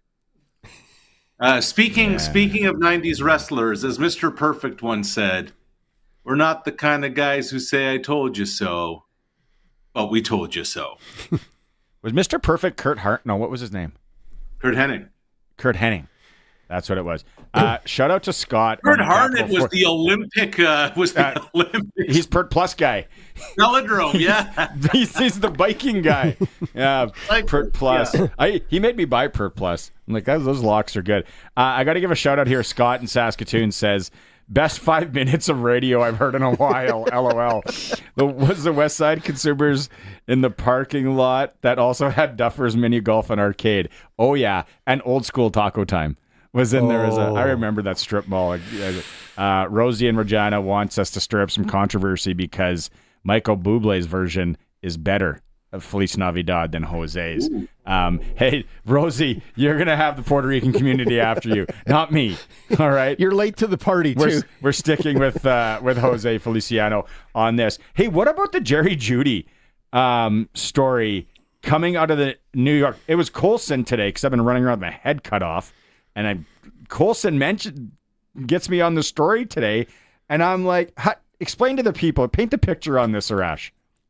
So I'll just preface it by saying, as I told a buddy of mine last week who was asking, why aren't the Jays doing this and why aren't the Jays doing that? I said to him, just because people are in charge doesn't mean they know what they're doing.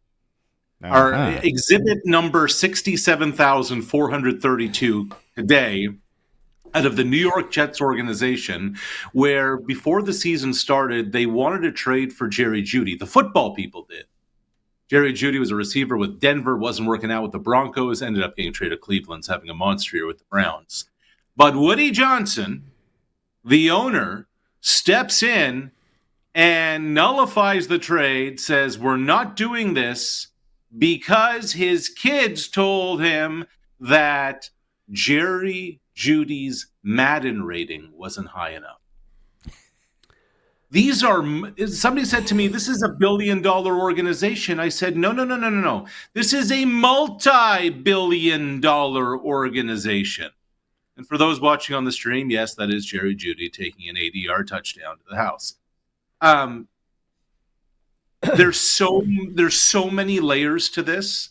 When ownership starts intervening and then having their teenage boys, it's like Brock and Jack or something like that, are their names.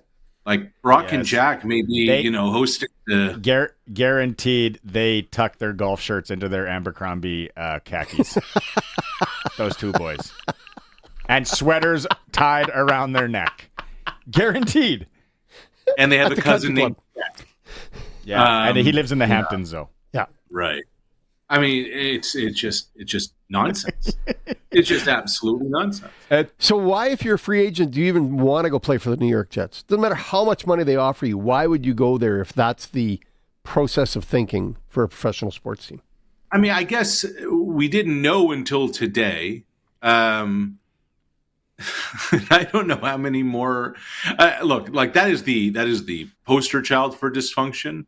But I think it would shock us just how screwed up a lot of these places are.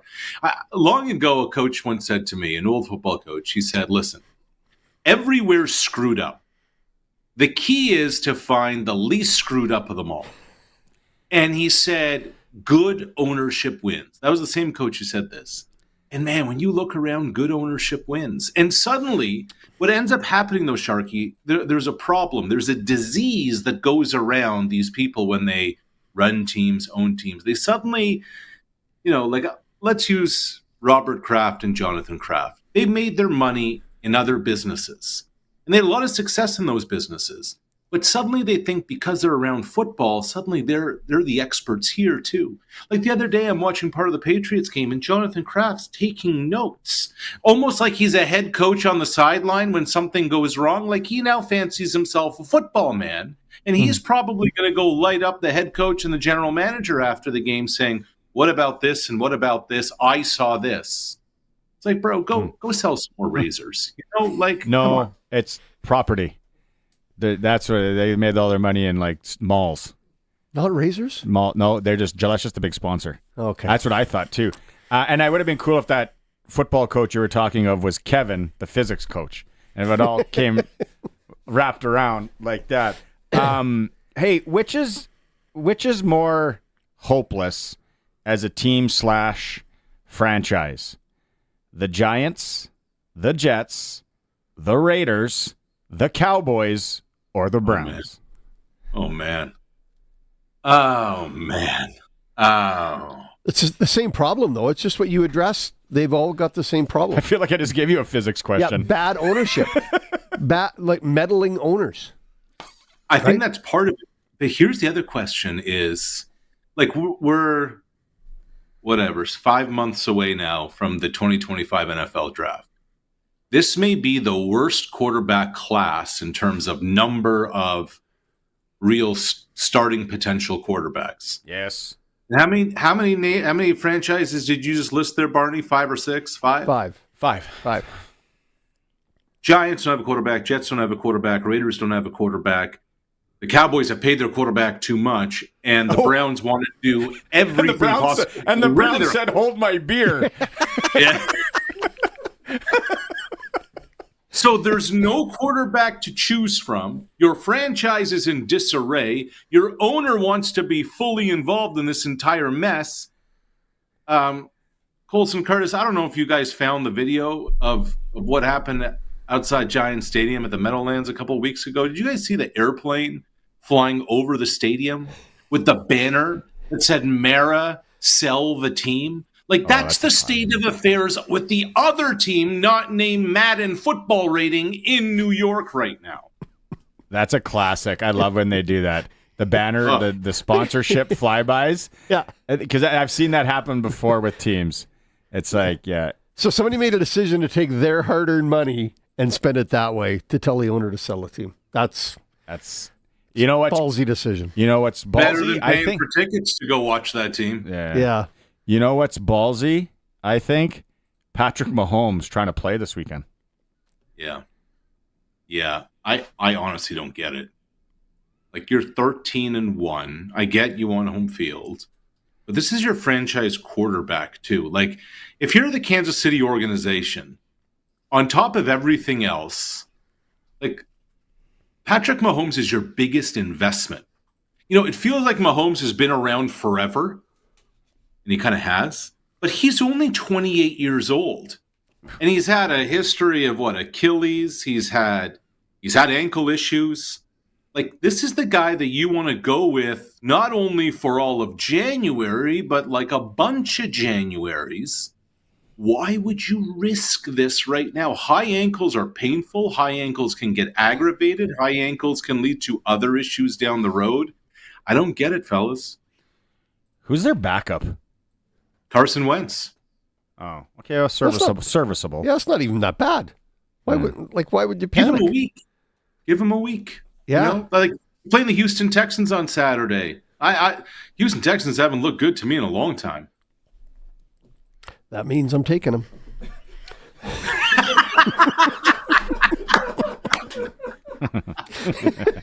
Bizarro world. Oh, man.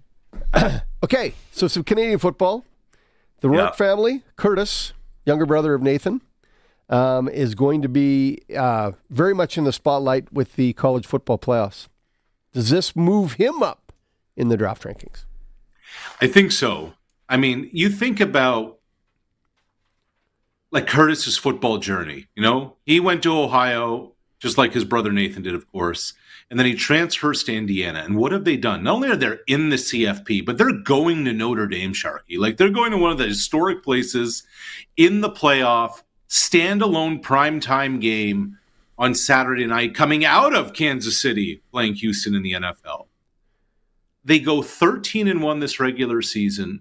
Their only loss was to Ohio State. They resurrect this program from the dead. There is no reason to think why Rourke can't be a mid-round pick this year. And I just, honestly, fellas, like, of course, all of us would love to see him up here north of the border. I don't think it's going to happen for a while. I don't see him getting that opportunity. He's going to bounce around, if nothing else, and get some spots and get some different for a little while. Yeah. I don't know. Longer you play, more people see him. I'm really curious to see him play on the big spotlight here against Notre Dame. Again, my sample size is super small. I only watched him play half against Ohio State, and maybe we'll see. So any CFL? Okay. Small little thing on that. I was watching their coach Kirk Cignetti on with McAfee. When they went to Ohio State, they got run out of the gym, and he said they really struggled with the silent count there. So they're not going to do that at Notre Dame. So it'll just be interesting on the road, in that kind of environment, how Curtis is going to kind of call the plays and manage the offense. That's just something to keep in mind if you're watching on Saturday night. And they looked good that opening drive. I'm like, ooh, these guys are good. This is good. And then it was all downhill from there. Any CFL news before we let you go? Matthew Betts, back in BC, signed a huge deal. The pass rusher from Laval. He had a cup of coffee with the Detroit Lions in training camp. Big time weapon. Like, he's not just a pass rusher. He's a defensive weapon. Game changer, ratio changer, all those kinds of things. And it sounds like Mike Benavides, who used to be the head coach in BC, is going to be the defensive coordinator with Buck Pierce. So that's a smart hire by Buck to bring in a guy who's done the job before, especially in that market, just to bounce ideas off of him. Hey, how do you handle this situation? How would you approach this? Somebody who's been in that chair before to kind of have as a right-hand man. Okay, so big on Houston and big on the Broncos. I like it. I got some bets to make. There you go. Thanks, By the way, I like Curtis Rourke and the Indiana Hoosiers plus 7.5. So you like him just 7.5, or do you like him to actually win the game? I'll take the 7.5. I'll take the 7.5. What about the other games?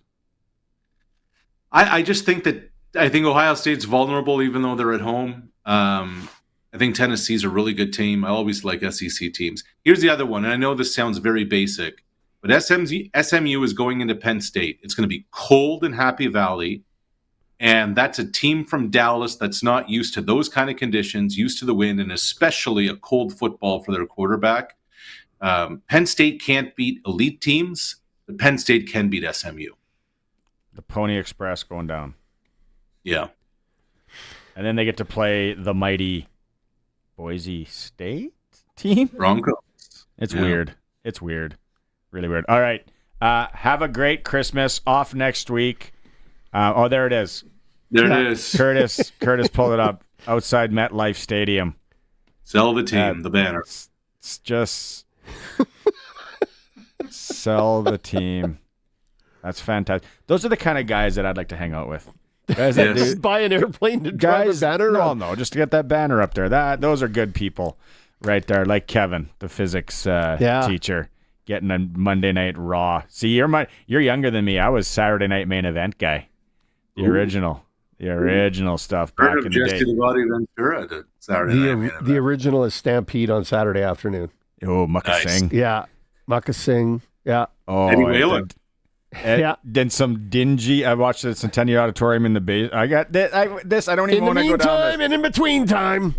Yeah. Yeah. And just smoking aloud everywhere. These guys are out wrestling. It was crazy. Then all got into the same van and went to the next town. Look at that blood all over the canvas. That's all right. Arash, have a great Christmas. We will chat the week after. Stay safe and appreciate everything you do. Yeah, appreciate you guys. Have a great holiday to people on both sides of the glass. Thanks, Arash. Cheers. That is Coast to Coast with Arash Madani for Brian Gawley. Smart investing solutions. The college football, that if you're going to want to sprinkle, that's going to be some awesome football to watch this weekend too. Like just different. Like Arash said, he liked them covering. Who? Penn State? He's got Penn State to win. He liked Indiana to cover. Yeah. Tennessee, Ohio. That could be the game to watch. Clemson looks on paper like they're outmatched against Texas. Penn State, MSU, don't know anything about those teams. No. But he brings up a good point. I'd have to do some research. That it's up in Penn State. And things will be a little chillier up there. Weather, and then it's the following round that just totally throws me for a loop. Who do we got in the next four? Boise? Boise, Georgia, Arizona State. What year is it? And Oregon, which is the number 1 ranked team. Okay. NFL lives at the Canadian Brew House. It's Thursday night. Your chance to win a trip to an NFL home opener of your choice. $1 off tankards of Bud Light and Bud Heavy. Details at thecanadianbrewhouse.com or stop into both locations in Regina. Take a taxi if you're going to both of them. Or Moose Jaw. You can just do a pub crawl. Hit them all tonight. Uber will do it. The Thursday night football game. The Broncos taking on who the Chargers. Heck is it? Chargers. I Chargers. bet on them. The Chargers. Yeah. We'll take a quick break. We got Pete Anholt coming up in a bit. More on the Sportscage Ultimate Christmas Song Bracket. And when we get back, we are going to go clutch performer time. It's the all-new Sportscage, streaming at sportscage.com. The all-new Sports Cage is brought to you by Bronco Plumbing and Heating, where professional service is guaranteed. They'll treat you right. 781-2090. Get ready for winter, all winter long, with Bronco Plumbing, Heating, and Cooling. A new Bryant furnace can keep your whole home warm. And right now, you can finance your Bryant furnace with Bronco for a special rate of 4.99%. And don't start paying for 6 months. Plus, don't forget about available rebates on qualifying furnaces. Be ready for winter with Bryant at Bronco Plumbing, Heating, and Cooling. BroncoPlumbing.com. Bronco and Bryant. Whatever it takes. The management and staff at Etter Seed and Processing wish you a Merry Christmas. They also remind you to think of the true meaning of this joyous season. Cheers to a very Merry Christmas and a prosperous New Year. EtterSeed.com. There's nothing quite like the holiday season to bring out the unconditional love in everyone. Action Roofing wishes you and your family the most joyous Christmas to date. Call Action Roofing at 306-545-4677. Hey, how are we getting home tonight? Oh, we've got options. Cool. What options? We can hire a ride. Or call my sister. Yeah. We can catch a ride with the band. Okay. Designate a driver. Uh-huh. Grab a bus. Mm-hmm. You see? Lots of options. The only option is to find a safe ride.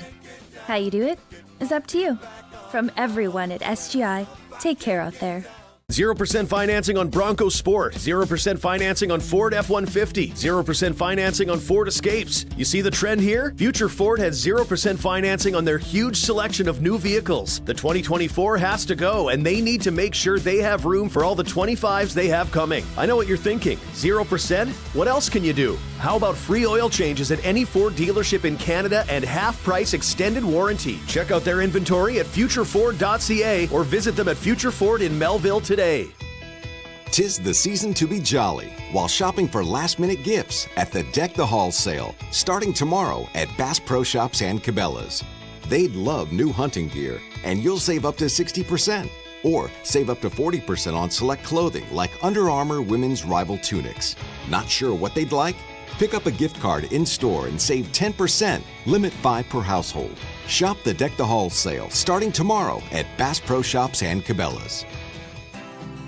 Get ready for winter, all winter long, with Bronco Plumbing, Heating, and Cooling. A new Bryant furnace can keep your whole home warm. And right now, you can finance your Bryant furnace with Bronco for a special rate of 4.99%. And don't start paying for 6 months. Plus, don't forget about available rebates on qualifying furnaces. Be ready for winter with Bryant at Bronco Plumbing, Heating, and Cooling. BroncoPlumbing.com. Bronco and Bryant. Whatever it takes.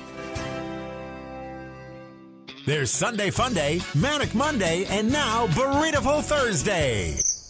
That doesn't even rhyme or use alliteration. Well, it's buy one burrito, get a second one half off at all Regina Taco Time locations. The all-new Sports Cage continues. You can watch our live stream at sportscage.com and always on the radio.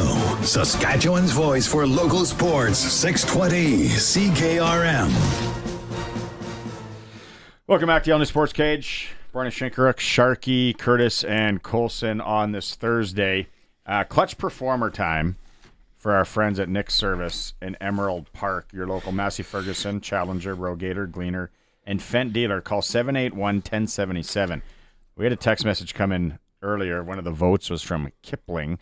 That's where we're going, out to that area for our clutch performer. Zach Barrett for the KW Oil Kings last night. They dumped the top team, one of the top teams in the Big Six Hockey League, 5-4 in overtime.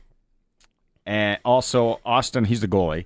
Austin Fleck, 2 goals, 2 assists. So Zach and Austin are our clutch performers today. Well done, boys. Kipling, Windhorst. Is it Windhorst? Windthorst. That's the team. KW Oil Kings in the Big Six. So used to be the Windthorst Pirates. By Zach Barrett and Austin Fleck, a beer if you know him, the clutch performers for Nick's Service in Emerald Park, your local Massey Ferguson, Challenger, Rogator, Gleaner, and Fent dealer. Also, Braden Lenius signed with the BC Lions. Yuck. He is gonzo. BC Lions. He's got some ties to that area.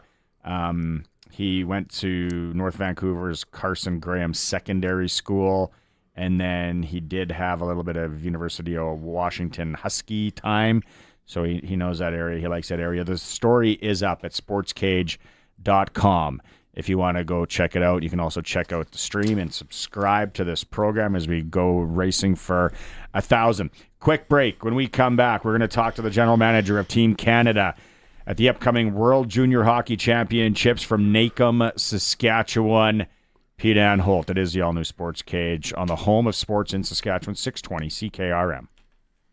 Water heater and water softener rentals are now available at Bronco Plumbing, Heating, and Cooling. Instead of paying big money up front, you can rent a water heater and water softener directly from Bronco without the worry or hassle.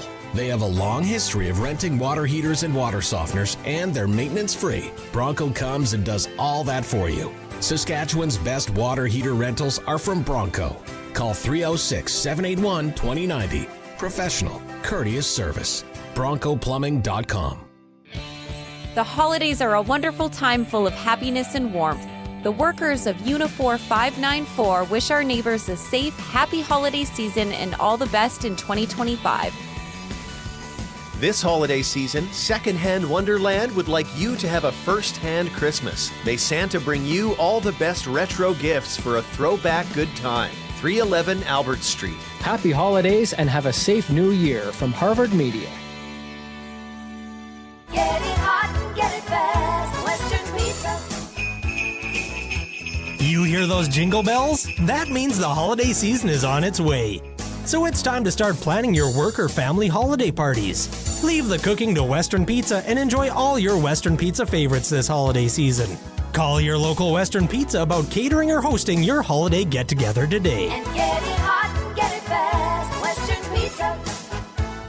The Gleaner S98 is the culmination of a century of unique design and performance, adding more harvest performance through operator comfort, new technology, and simplified serviceability. The Gleaner S98 is a combine designed to propel your business forward. Gleaner's simple design drastically reduces compaction and increases fuel savings. Learn more about the Gleaner S98 at Nick's Service in Emerald Park or visit them online at nickservice.com. The wait is finally over. Year-end clear-out is back at Capital Ford Lincoln. Get savings up to $20,000 on all remaining 2024s like the Ford F-150 or Ford Bronco lineup. Drive away today with $0 down and no payments until next year. Plus, we have a giant selection of pre-owned trucks and SUVs. You're going to find the perfect vehicle for you. It's finally back. Year-end clear-out at Capital Ford. CapitalFordLincoln.com. There's Sunday Fun Day, Manic Monday, and now Burrito Thursday. That doesn't even rhyme or use alliteration. Well, it's buy one burrito, get a second one half off at all Regina Taco Time locations. The all-new Sportscage. Watch our live stream at sportscage.com and on the radio at 620 CKRM. Out on the Western Pizza guest hotline, and it's almost that time for the World Junior Championships. We teased it earlier.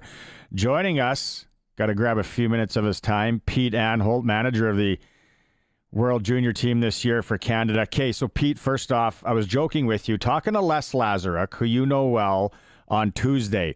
And I was saying to Les, well, you know, Pete's under a lot of pressure and finished last year. And Les goes, Pete wouldn't be feeling the pressure. He would be okay. It's just, and I said, well, like, do you think that it's just like Pete went out and shot 95 at Waskesiu and he's like, let's go have a pint? He's like, that's exactly what he'll be like. So now settle it. Is there some pressure there for Pete Anholt?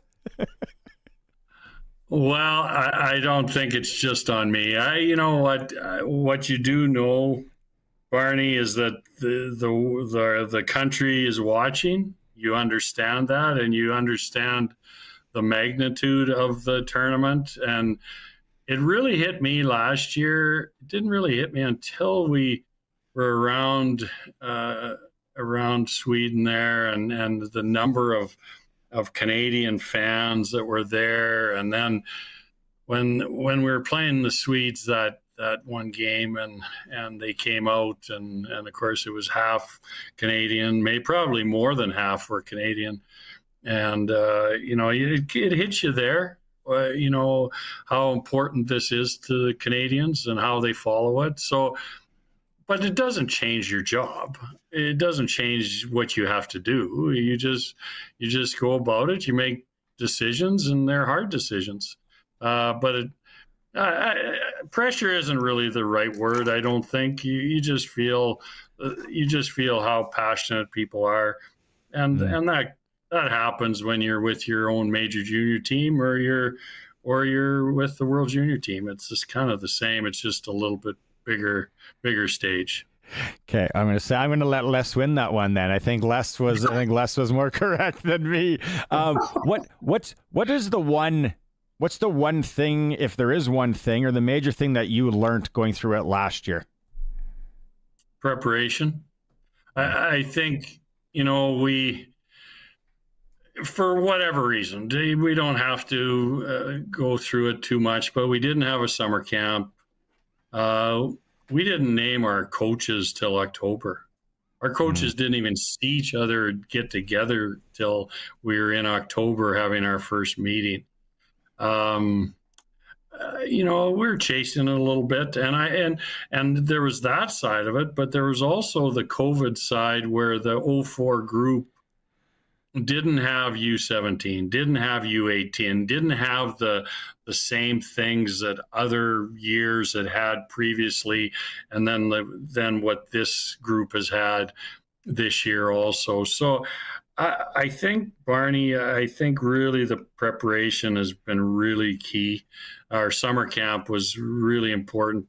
Before that, though, prior to that, we've named an excellent coaching staff. This coaching staff is NHL coaching staff. It's awesome, and then having the summer camp so you can get to know some people, you can get to know kids, and then it sets you up for the fall, getting out to the rookie camps or the NHL rookie tournaments, which I always feel that those rookie tournaments are as close to the World Juniors as you're ever going to see until December. That's the level of play that you're looking at.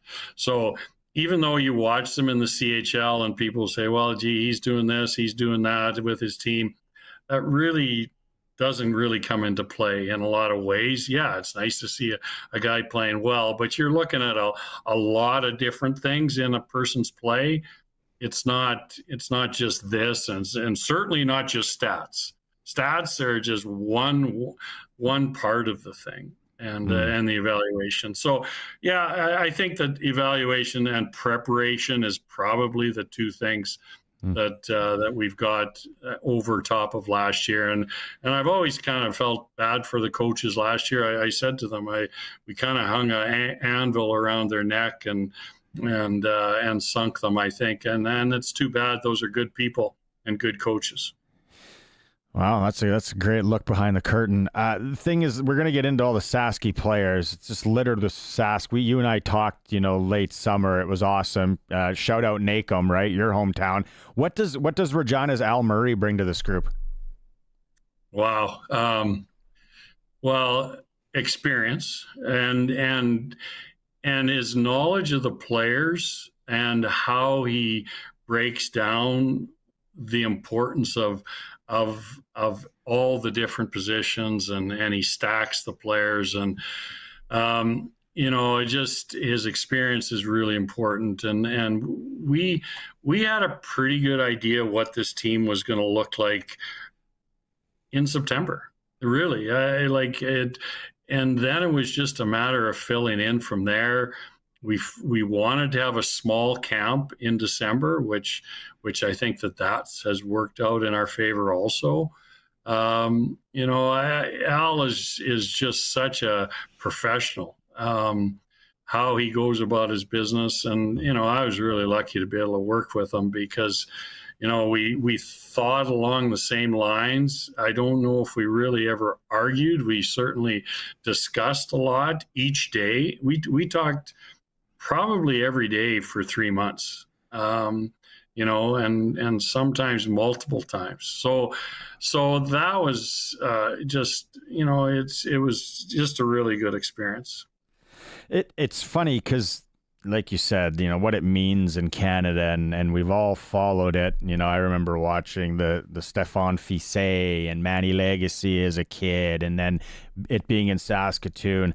But this year, you guys, it was true to the word what you guys said. There was no freebies to make this team.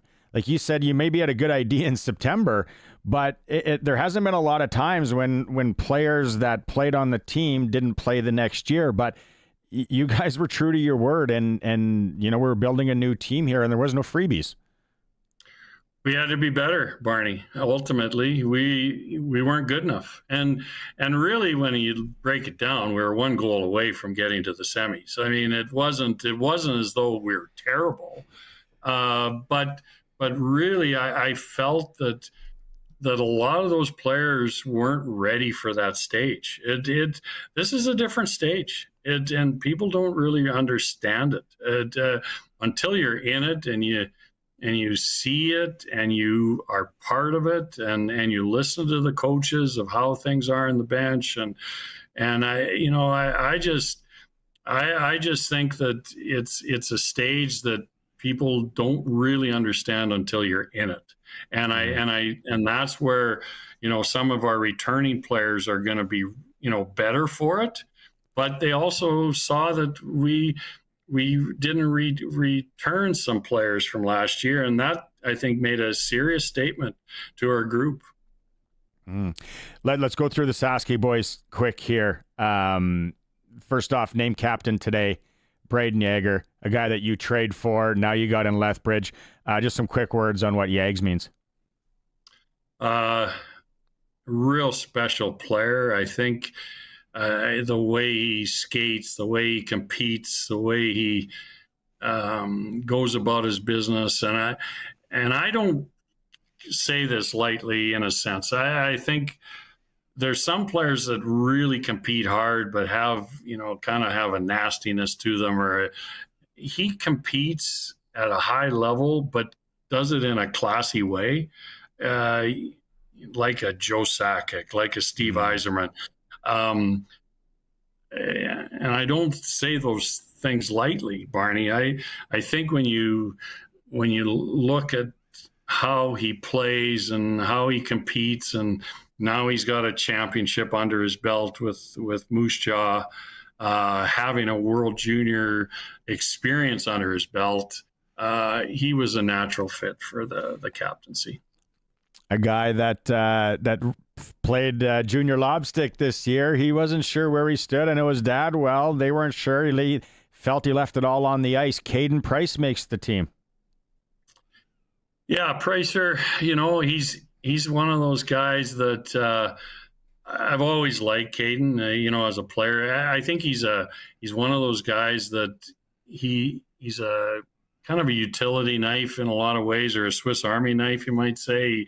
He can run a power play if you need it, but he can also be a good defender. He's got some size. He skates well. Like he's just a real all-round good player. I don't think there's one part of his game that really defines him, but I think he's just a really good all-around player. Comes from a great family. I think he gets so much from that, knowing them. How another maybe utility guy, but up front, Prince Albert's Tanner Howe. After what happened in the summer for him, he gets a chance to go back and he makes the team. What do you say about him? Plays in the fabric of the game. He's in the blue paint. Just all the time. That's the Prince Albert in him, isn't it? I would say that. Hey, you know what? I've got respect for that. Yeah. He's just a hard player. But a good player. Like he can ramp it up at any given time too, and throw skill at you, but do it with some sandpaper, and a lot of these guys too, Barney, played for me when we were with the Helenka team a couple of years ago. So this group is, really well known to me in a sense, you might say. And he's just one of those guys that I really respect how he plays. You talk about sandpaper. This guy's dad was sandpaper in the senior hockey circles back in the day, and he is just a phenomenal player. Everyone in Saskatchewan's heard his name. Berkeley Catton makes the team. Yeah, this guy's special. He's his hockey sense is off the charts. Really, really plays the game at a real smart level. Like he is his hockey IQ is elite. Can play with really good players, but if you ever need him to kill penalties or play in a checking role, he could do that too, because he's so smart and his skating is so good that he keeps his body in good position. He's got a good stick, but has the ability to run a power play and or be a part of a really good power play, which we hope he is here. That were all the Saskey guys. I got to ask you about one more guy, Gavin McKenna. So young, like not even, drafting 2 years out. He's on this club. Where do you see him fitting in? And speaking of special players, right? Yeah, we got 2 of those guys. Well, you could say 3 with Ivakovich and Schaefer. McKenna's right there with everybody. He's just a special player. His hockey sense is off the charts. Can make plays that other guys just don't see. So you have to play him with smart players because they have to be in the right place to receive those passes and be in the right place. So, yeah, he's young though. So we're careful about that on this stage. The bright lights might be too bright possibly, but you know what? Special players are special for a reason, right? They make special plays and he's one of those guys. More pressure if you guys maybe get into an overtime game or a downhill slider number 2 Waskesiu in a lobstick playoff. Where's there more pressure? Well, there's not as many people watching there. If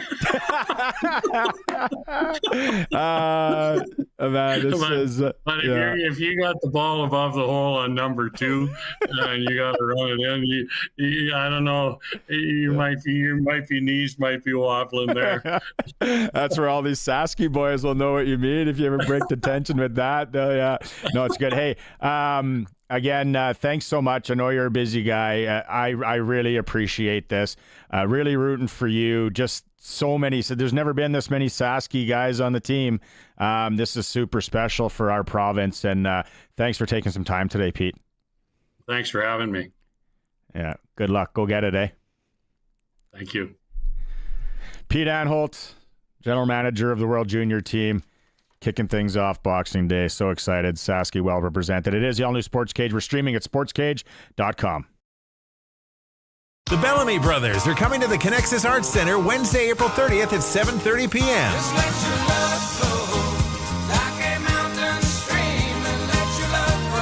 Since the 1970s, the Bellamy Brothers have charted 20 #1 singles, 25 top 10s, and more than 50 hits overall on the country charts. Give me a redneck girl. The Bellamy Brothers at the Connexus Arts Center, Wednesday, April 30th. Visit connexusartscenter.ca for tickets. See you at the center.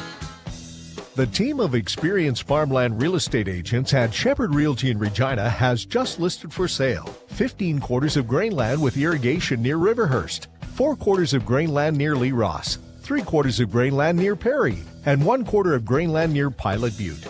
To learn more, see the team at Shepherd Realty. Or if you're considering selling your farm or ranch property, contact Shepherd Realty at 352-1866. shepherdrealty.ca. Sask Lotteries has 50 years of winning behind us. And you know what that means? Lots of winning numbers. Numbers like over 1,200 organizations funded and 12,000 plus groups supported. $6 million given away annually in community grants. And the winningest number of all? $1.4 billion given back to the people of Saskatchewan through sport, culture, and recreation. And we're just getting started. Help us grow the next 50. Learn more at sasklotteries.ca. Get it hot and get it fast. Western Pizza. You hear those jingle bells? That means the holiday season is on its way. So it's time to start planning your work or family holiday parties. Leave the cooking to Western Pizza and enjoy all your Western Pizza favorites this holiday season. Call your local Western Pizza about catering or hosting your holiday get-together today. And get it hot and get it fast. Western Pizza. This is Kathy Ingram, Director of Finance and Development for Souls Harbor Rescue Mission. And as Christmas approaches, we desperately need your help. The need for our programs and the cost of our programs has increased dramatically. And now with the postal strike, our financial donations have decreased as well. This holiday season, please help us help those in need. Donate online at shrmsk.com, via phone at 306-543-2475, or in person at 1650 Angus Street, Regina. Thank you. you. It's here, the year-end clear-out sale. Check out this GM-certified pre-owned low-mileage 2024 GMC Terrain Elevation with all-wheel drive and heated seats and a sharp black wheel package. We have over 40 to choose from, starting from $31,995 plus taxes. Rates as low as 4.99% for 24 months OAC, and financing is available on all GM-certified pre-owned vehicles. Plus roadside assistance and a 150-plus point inspection. It's the year-end clear-out sale on certified pre-owned vehicles at the Capital Auto Mall on the corner of Pasqua and Rochdale in Regina. Stock number 245638. Welcome back to the all-new Sports Cage. Connect with the show. Call 1-866-767-0620 or text 306-936-6262. Just retweeted it on Twitter. Zach Hyman's nose and face. Oh, that's a bad day. Yeah, like he didn't have the smallest nose. He wasn't from Small Nose Club to begin with. Poor guy. But he's a battler. He's good. You don't get that unless you're playing hard. You don't get that unless you're playing hard, kids. That's right. Heard it you here. You got to be in the rec. From Shark. You got to be in the rec. Don't forget the NFL, Canadian Brew House. They go hand in hand on Thursday night. Chance to win a trip to an NFL home opener of your choice. $1 off tankards, Bud Light, and Bud Heavy. Details at thecanadianbrewhouse.com or just stop in either location in Regina or Saskatoon. Humboldt at Assiniboia tonight, 7:30. Busy Friday and Saturday coming up in the SJHL report. We had the SJ report for Southie Mainline Chrysler, the new king of trucks in Southie, Saskatchewan. Worth the drive every time. Lots of games before Christmas here. Lots. See, the dub's off. Might as well play. Then the SJ's like, we'll take Friday, Saturday, and go heavy. And then you said this is the last game in Assiniboia for the Red Wings. I think so. I read today that the Wings got things fixed up and they're headed home. So, when are we wrapping up the Christmas song bracket, Colson? 5:30. 5:30. Still time to vote. Jose Feliciano's in the final against Alan Jackson, and Let It Be Christmas. Who will be crowned Sports Cage Ultimate Christmas Song Bracket? Come on, Alan Jackson. Come on. Dolly Parton was robbed. Metro was robbed. So many... Yeah. Boney M should have never been there. What a turn of events. Boney M. When they come to the Connexus Arts Center, I'm taking you next time. We're going to go. I am not holding your hand through a Boney M concert. Mary's Boy Child. Oh. What a tune. It's the all-new Sports Cage. Streaming. Sportscage.com is always on the home of sports in Saskatchewan, 620 CKRM. It's 5 o'clock. Good evening. There's some light snow and it's minus 20 in Regina. I'm Corey Atkinson from the Harvard Media News Center with 620 CKRM News for Echo Sound in Fort Qu'Appelle. Stay connected with the new cell phone from Echo Sound. Call 306-332-6711. The government of Saskatchewan, the Regina Airport Authority, and United Airlines have announced a new daily flight between Regina and Denver, Colorado, starting in May 2025. This direct connection links Saskatchewan to a major U.S. hub, opening new opportunities for business, tourism, and investment. Regina Airport CEO James Bogus says the route enhances Regina's role as a gateway to southern Saskatchewan with expanded travel options through Denver. Denver is the third busiest airport, and this is based on 23 data, the last full year, the third busiest airport in the United States, and the sixth busiest in the world based on 2023. That's a big deal for us to be connecting. Regina Hotel Association President Sandra Jekyll highlights the economic benefits, including increased hotel stays and tourism, solidifying Regina as a premier hosting destination. A 20-year-old man is dead following an incident on Little Black Bear First Nation.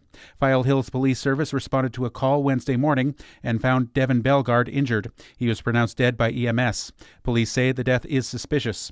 An adult female was arrested at the scene, and RCMP Major Crimes has taken over the investigation. A 20-year-old woman has been charged with manslaughter and appeared in Fort Qu'Appelle Provincial Court today. Canada Post is once again taking in commercial volumes of letters and parcels as striking postal workers return to work to begin sorting the month-long backlog of mail. The Postal Service is warning there will be delays that could last into the new year. Retail Council of Canada's Matt Poirier says shipments might be moving slowly again, but the damage done by the strike has already hurt many retailers. He says the new GST tax holiday is helping offset the damage, but the nation's busiest shopping window is now closed. A U.S. government shutdown is looming. President-elect Donald Trump told ABC's John Carl by phone that there will be a government shutdown unless Congress eliminates or extends the debt ceiling. That's the cap on the amount of money the U.S. government can borrow to pay its existing debts. The federal government would hit its borrowing limit sometime next spring, but Trump wants to see it addressed now while President Biden is in office. Trump told Carl he doesn't mind the $110 billion that was included in the short-term spending bill for disaster relief and farmers, but says he's more concerned that the debt ceiling was not addressed. Karen Travers, ABC News, Washington. And Deadpool actor Ryan Reynolds thanked the country after he was named an Officer of the Order of Canada, saying the nation shaped and continues to inspire him. In a short statement, the BC native and movie superstar told Canada that he was yours forever, just a bit more officery now, and deeply honored to the core of his soul. Governor General Mary Simon's office praised him for his philanthropy, including with Water First Education, Covenant House Vancouver, and the Sick Kids Foundation. It's 5:03, and that was your 620 CKRM News. Read more stories from around your community and around the province at sasktoday.ca and 620ckrm.com. Your weather is next. Ho, ho, ho! And what would you like for Christmas, little boy? I want 2 new smartphones from Echo Sound, your SaskTel authorized dealer. They have all the top-of-the-line smartphones and all the latest features and a wide selection. Ho, ho, ho! I read you, kid. Oh. A new smartphone? I got one too. But I didn't. Neither did I. Thanks for coming through, Santa. Ho, ho, ho! Echo Sound, your SaskTel authorized dealer in Fort Capel. echosound.ca. The Saskatchewan Snowmobile Association would like to remind you to be safe this winter. Proper snowmobile clothing, including gloves, boots, and helmets, should be worn at all times. Also, please remember to register your sleds. Registration fees go to the clubs to help cover grooming and maintenance costs. And always respect private property. Off-trail riding on private lands without permission is trespassing. And finally, remember, speed, drugs, and alcohol kill. Never ride impaired. For more info or to take the snowmobile safety course, visit sasksnow.com. It's 5:04, and I'm Corey Atkinson with your 620 CKRM Precision Weather Forecast, brought to you by Linex Regina. Serious protection, killer looks, 1865 McCarra Street, and for Matt's Furniture. Visit mattsfurniture.ca. Now here's Precision Weather meteorologist Phil Spivak. Partly cloudy sky for tonight. We drop off to minus 25, but with a generally light wind chill not a huge factor through the night, just a cold enough night in its own right. The cloudiness will start to increase very slowly during the day on Friday. Some light snow develops, likely by mid-morning, a chance for some snow through the afternoon. A steady light snow picking up generally in the order of 2, 3, maybe as much as 4 centimeters in spots. The wind picking up a little bit too through the day. That will cause some blowing snow. Minus 10 the afternoon high, minus 16 Friday night. As the flurries end, we're under a partly cloudy sky. And into the day on Saturday, that translates to a partly sunny day. Right back to around average by Saturday. The high is 9 under a mixture of clouds and sun. A little more cloudiness for Sunday, but a dry day. The high at minus 8. And clouds decrease by Sunday night. A mostly sunny day on Monday. The high minus 5. With your 620 CKRM weather forecast, I'm Precision Weather meteorologist Phil Spivak. Across the province at this hour, Saskatoon is minus 19, Swift Current minus 16, Assiniboia minus 18, Broadview Moosomin minus 19, Yorkton Melville minus 19, Estevan minus 19, and Weyburn is minus 20. At this hour in Moose Jaw, it's partly cloudy, winds from the northwest at 8, and it's minus 18. Regina has some light snow, winds from the northwest at 9, and it's 20. Minus 20, rather. For more local news that matters to you, subscribe to the daily newsletter at sasktoday.ca. When you want the best for your truck, you want Line-X. Your truck has withstood the harshest elements Saskatchewan has thrown at it. Rocks, gravel, rain, sleet, and snow, and left with no chips, no rust. Line-X protective coating keeps your truck's bed liners, rocker panels, and bumpers looking like brand new. Don't settle for Brand X. Go with Line-X. It's serious protection. Come see why everybody loves taking their truck to Line-X Regina for their rocker panels, bumpers, and more. Line-X. Make your truck complete. 1865 McCarra Street. He's at it again. Matt's sharpening his pencil to save you big money at Matt's Furniture. Now till January 8th, save more with their Boxing Day sale. Save more with the Maytag front-load washer with extra power and 16-hour fresh hold option for $1,349. Or the Maytag front-load electric dryer with extra power and quick dry cycle for just $1149. Upgrade your kitchen with the Whirlpool freestanding electric range with true convection for just $1,399. Matt's Furniture in Fort Capel, Kamsack, Melville, and Foam Lake, or online at mattsfurniture.ca. Broadcasting from Century Studios in downtown Regina, Harvard Media presents the all-new Sportscage, where Saskatchewan comes to talk local sports. Brought to you by Access Communications, trusted in rural Saskatchewan for internet, TV, and home security. Be a part of the show. Call 1-866-767-0620 or text 306-936-6262. The all-new Sportscage. Streaming at sportscage.com and on the radio at 620 CKRM. One more hour in the books on this Thursday for Access Communications. Barney Shinkaruk, Sharkey, Colson, and Haffa Curtis as he's in holiday mode. And to his, he admitted that he's mailing it in today. That's what we got.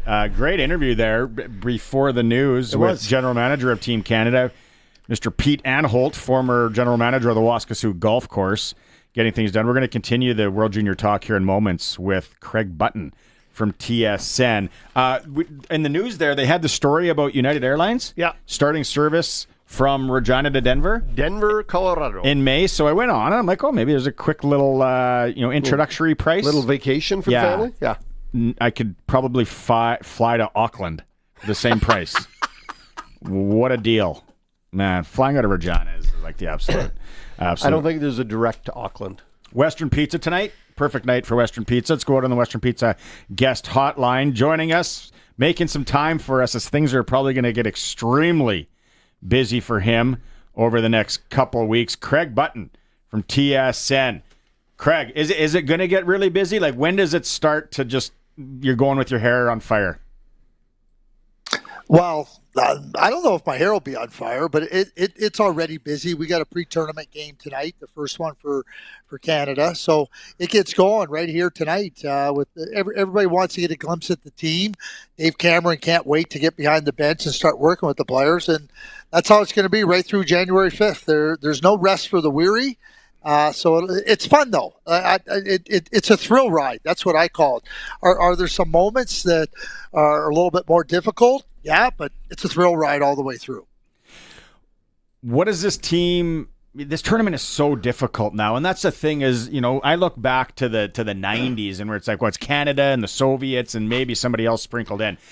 Like, how do you explain it? You're a guy that's in it, watching it all the time. You know these players so well. The parity in this tournament now where, Canada doesn't finish in the medals and alarms are going off. It's tough to win now. It is tough to win. When you think about the group that Canada is in with, they're in with the USA and Finland. And those three countries have won, I believe, since 2013. They're the only countries that have won the gold medal. Call it the group of death. And it's not like anything's lopsided. When Canada was winning 5 in a row in the 90s, and then they were winning 5 in a row in the early 2000s from 05 through 09. I mean, the parity wasn't the same, but it is now. And I think a big part of it is that the players and the federations are putting more emphasis on the World Junior Tournament.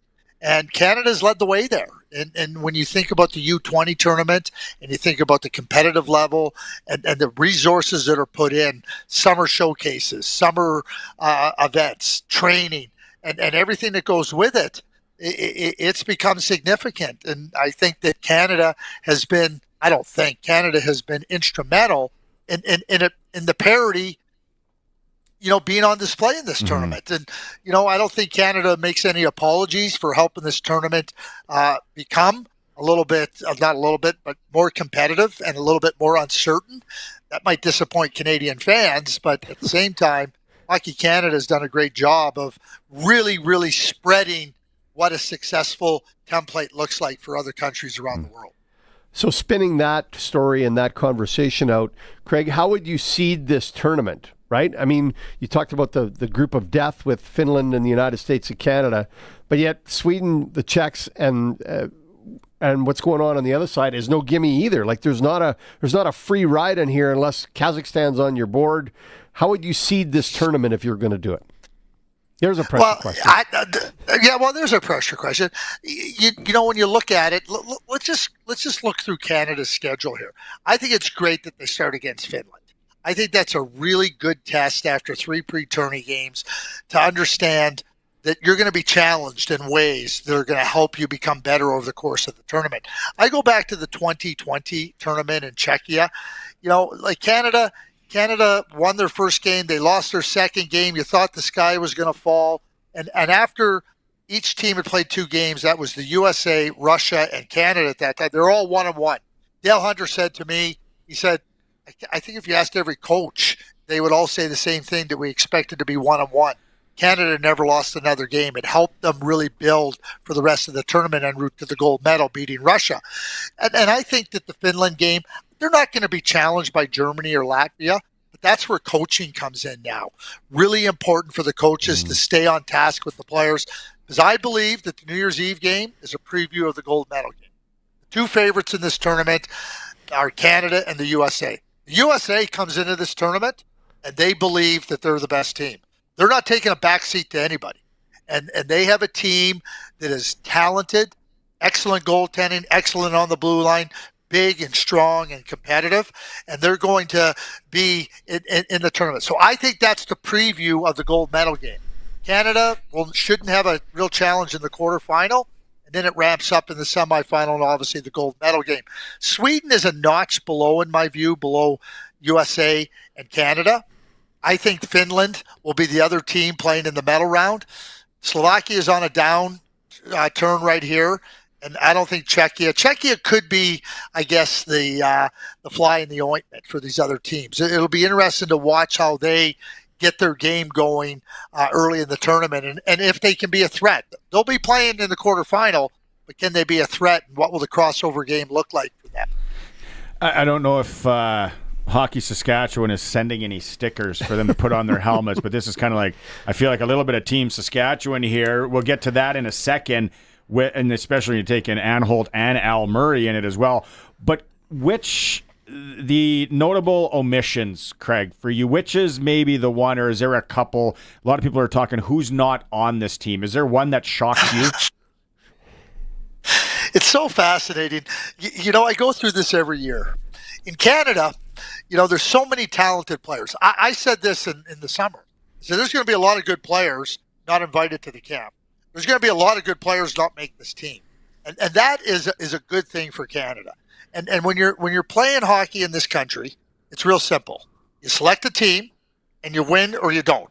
And before you win, everybody's questioning if you got the right players to win. And if you don't win, we have summits. You know, like, what's wrong? We have a whole lot of navel gazing. Like, oh, my Lord, what happened? Well, you know, we've lost our place in hockey, right? So it all depends how you want to form your team. And there's always different ways to look at it. Again, there's lots of talented players. If there was one area that I would look at this team, and they did it coming to the camp, and I thought they could have done a similar thing. Not that any of the players should have made the team, but I thought they could have been at camp. So they brought Andrew Crystal from Kelowna, who I think is the best power play guy in the country. And when you have 14 forwards available to you, you think about special teams, you think about the power play being a difference maker at different points, and especially in critical games. And with the extra player you're afforded, you know, to give the coach the opportunity to decide, do I want this type of player? They brought Andrew. He didn't make the team. But I thought on the back end, having either Carter Yakimchuk, they brought Zane Parekh because Harrison Brunick got hurt. I thought both those guys should have been at the camp. And just up to Dave Cameron now. Can I use them? Can I just use, because you have 8 defensemen that you can bring now. So if you start to see that your power play isn't working, those 2 guys, Yakimchuk and Parekh, are great power play guys. That would be the only quibble that I would have. There's lots of good players that could have made this team. There's lots of good players that could have been invited. And guess what? We'll have this conversation next year, the year after, and the year after that, and the year after that. And trust me, it's a good problem to have. So Peter that Anholt, I got to tell you, Peter said to me, next year, Dave Brown, who's the manager with the Erie Otters, is taking over the U20 program. And Peter said, I'll be watching at home with my feet up, criticizing the players you could have brought. Yeah, having a cold 016 for sure he will. Yeah. Well, Craig, you're leading me right into my next question. What did maybe Canada do different from a selection process to get themselves out of where they finished last year in 5th place to bring in different bodies? Maybe did they stop looking at guys specific to power play or penalty kill? Maybe did they look at their whole game differently? I hope this doesn't come across too harsh. Canada had no chance. Canada had never had a chance to win a medal last year. The 2000 group in Canada has had very little success in international. And that was the group, the 20-year-old, the 19-year-old group that's going to make up the real body of your team. They had one returning player in the 04 group. That was Owen Beck, who was only in Halifax because of an injury replacement. So already you knew that. And yeah, it was a lucky break, or they might have been playing in the medal round. But this team was not capable of winning a medal, or I shouldn't say a gold medal. They were not a contender. They were never going to be a contender. It's disappointing, but you're going to have years like that. So what I would say is that now you get back the 2005 group, which makes up the body of 19-year-olds, the 06 group, and even the 07 group, because there's a number of 07s on. Those cohorts are all really, really good. And I think that they make up the body of this team. They will make up the body of the teams in the future. I just think the quality of talent, the depth that Canada has in these age groups affords them an opportunity to be that good. It affords you the opportunity to ask me who got snubbed. Last year, I don't know if anybody got snubbed because they took the players that were available, but it wasn't a good group. Now the players coming back, Braden Yeager, Oliver Bonk, Easton Cowan, Carson Raycroft. Tanner Molendyke made the team last year, but he got hurt and wasn't able to play. This is a good team. This is a team, like I said, that will compete for the gold medal. I just think that they have the defense is great skater and defensemen. They have all the areas covered off. They're big. They're strong. Up front, the center ice position where everything goes through is solid. And I think they can play the game any way you want. You want to play physical? Dial it up. You want to play skill? Dial it up. You want to play fast? Dial it up. Excellent goaltending, excellent on the back end. And I think this team is really, really well-rounded. They didn't have that opportunity last year with the player pool. So, Gavin McKenna, how much do we see of him? How much do they use him? I mean, he's here as basically a late 16, early 17-year-old. Right? How much are they going to use this young fella, and what's his opportunity going to be here? He's 17 years old tomorrow, December 20th. So I'm going to make this statement. He's the best junior hockey player in Canada. So you tell me where the best junior hockey player is going to play. I know where he's going to play. He's going to play a prominent role, just like he has in every other single event he's been at. Canada wins the U18 gold medal this past spring in Finland. He was instrumental. He in the gold medal game when Canada was down 3-1, he took the game over and 20 points. He was only 16 in that tournament. Yeah, younger than everybody by just about 2 years. And there's no question in my mind. There's no spotlight that's been too bright for Gavin McKenna. There's no pressure situation that he feels squeezed in. To me, Gavin McKenna is the best junior hockey player in Canada. And to me, that means he'll have a prominent role on this team. The only way he won't have a prominent role on this team is if he decides to wear skates that don't fit and he turns his stick over and plays with the other end. Hey, that happened. I don't think they're going to let him do that, Craig. I think they're going to give him more than that. But there are senior hockey guys in Saskatchewan right now going to games that forgot their skates that are going to have to do that this evening. Okay, quickly, I want to run down the Sasky guys because you are just so dialed with all these guys, whether it's the draft, this team, anything. Let's go. Let's start with the guy that played for the Regina Pats, got dealt to Calgary. What does Tanner Howe mean to this team? Where do you see him fitting in? He's going to play in that that energy role area. That's where Tanner has excelled when you have this depth of talent. And it's one that he embraces. You hear players say this all the time. I'll do anything. I've heard players say, I'll fill the water bottles. I tell the players, they have somebody that'll fill the water bottles. You need to bring a game that is really significant. And you need to be able to embrace the role. Tanner will embrace that energy role area. Caden Price. Elite skater, and this blue line is going to be a tough blue line to forecheck because they can move the puck out of the zone with their feet, with their hands, and they're excellent in transition. And now they're going to be able to keep the pressure on in the offensive zone. I don't know if Caden will have a prominent offensive role, but offense gets created by making sure you don't spend a lot of time in your own zone, and Caden's going to be really instrumental in that regard. Captain of the team, played in Moose Jaw. Everyone around here knows him well. Braden Yeager. No surprise to me that he's the captain of this team. He leads because, and I use this term when I talk about Braden, there is nothing beneath him in the game. Whatever needs to happen, whatever is necessary, whether it be winning a face-off, whether it be blocking a shot, whether it be standing in front of the net, whether it be taking the puck and trying to draw a penalty, score a goal, make a play, take a hit. Braden Yeager embodies all of those qualities. And that's why he's the captain of this team, and that's why he'll be an instrumental part of this team. This guy, being from Saskatoon, living in Regina, knowing his dad, just the talk about him when he was coming up, always playing up, a lot like Roger McQueen. Maddox Schultz now in Regina was Berkeley Cat. Now he gets a chance to play. I sent you a funny note about his dad as a senior hockey player. Where do you see Berkeley on this team? Berkeley's going to be an important player on this team. You sent me the note about his dad, and I was laughing because Berkeley, the apple doesn't fall far from the tree. Berkeley's in the guts of the action. Like wherever the guts of the action are, wherever blood is being spilled, Berkeley's in there. Berkeley's in there paying a price, and he is going to do everything. He's like Braden Yeager. I believe the center ice position with Berkeley, Jet Luchenko, and Braden Yeager, I mean, their IQs are all jump off the charts, but their competitiveness, their willingness to do whatever it takes to help a team win, and you're not pushing Berkeley Catton out of a game. You can play them hard. You better just play 100% against Berkeley, because every percent you play below 100%, it's more of an advantage for Berkeley Cat. Someone told me a story the other day when he was I think he played up Pee-wee to Bantam. And everyone's back Berkeley Cat. And he went first game, got called up, literally. And I said, "You don't fabricate it." They said, literally, initial puck drop. I think it was at the Kinsman Arena. Got it to the left side. He went in. 15 seconds, roofed it, scored.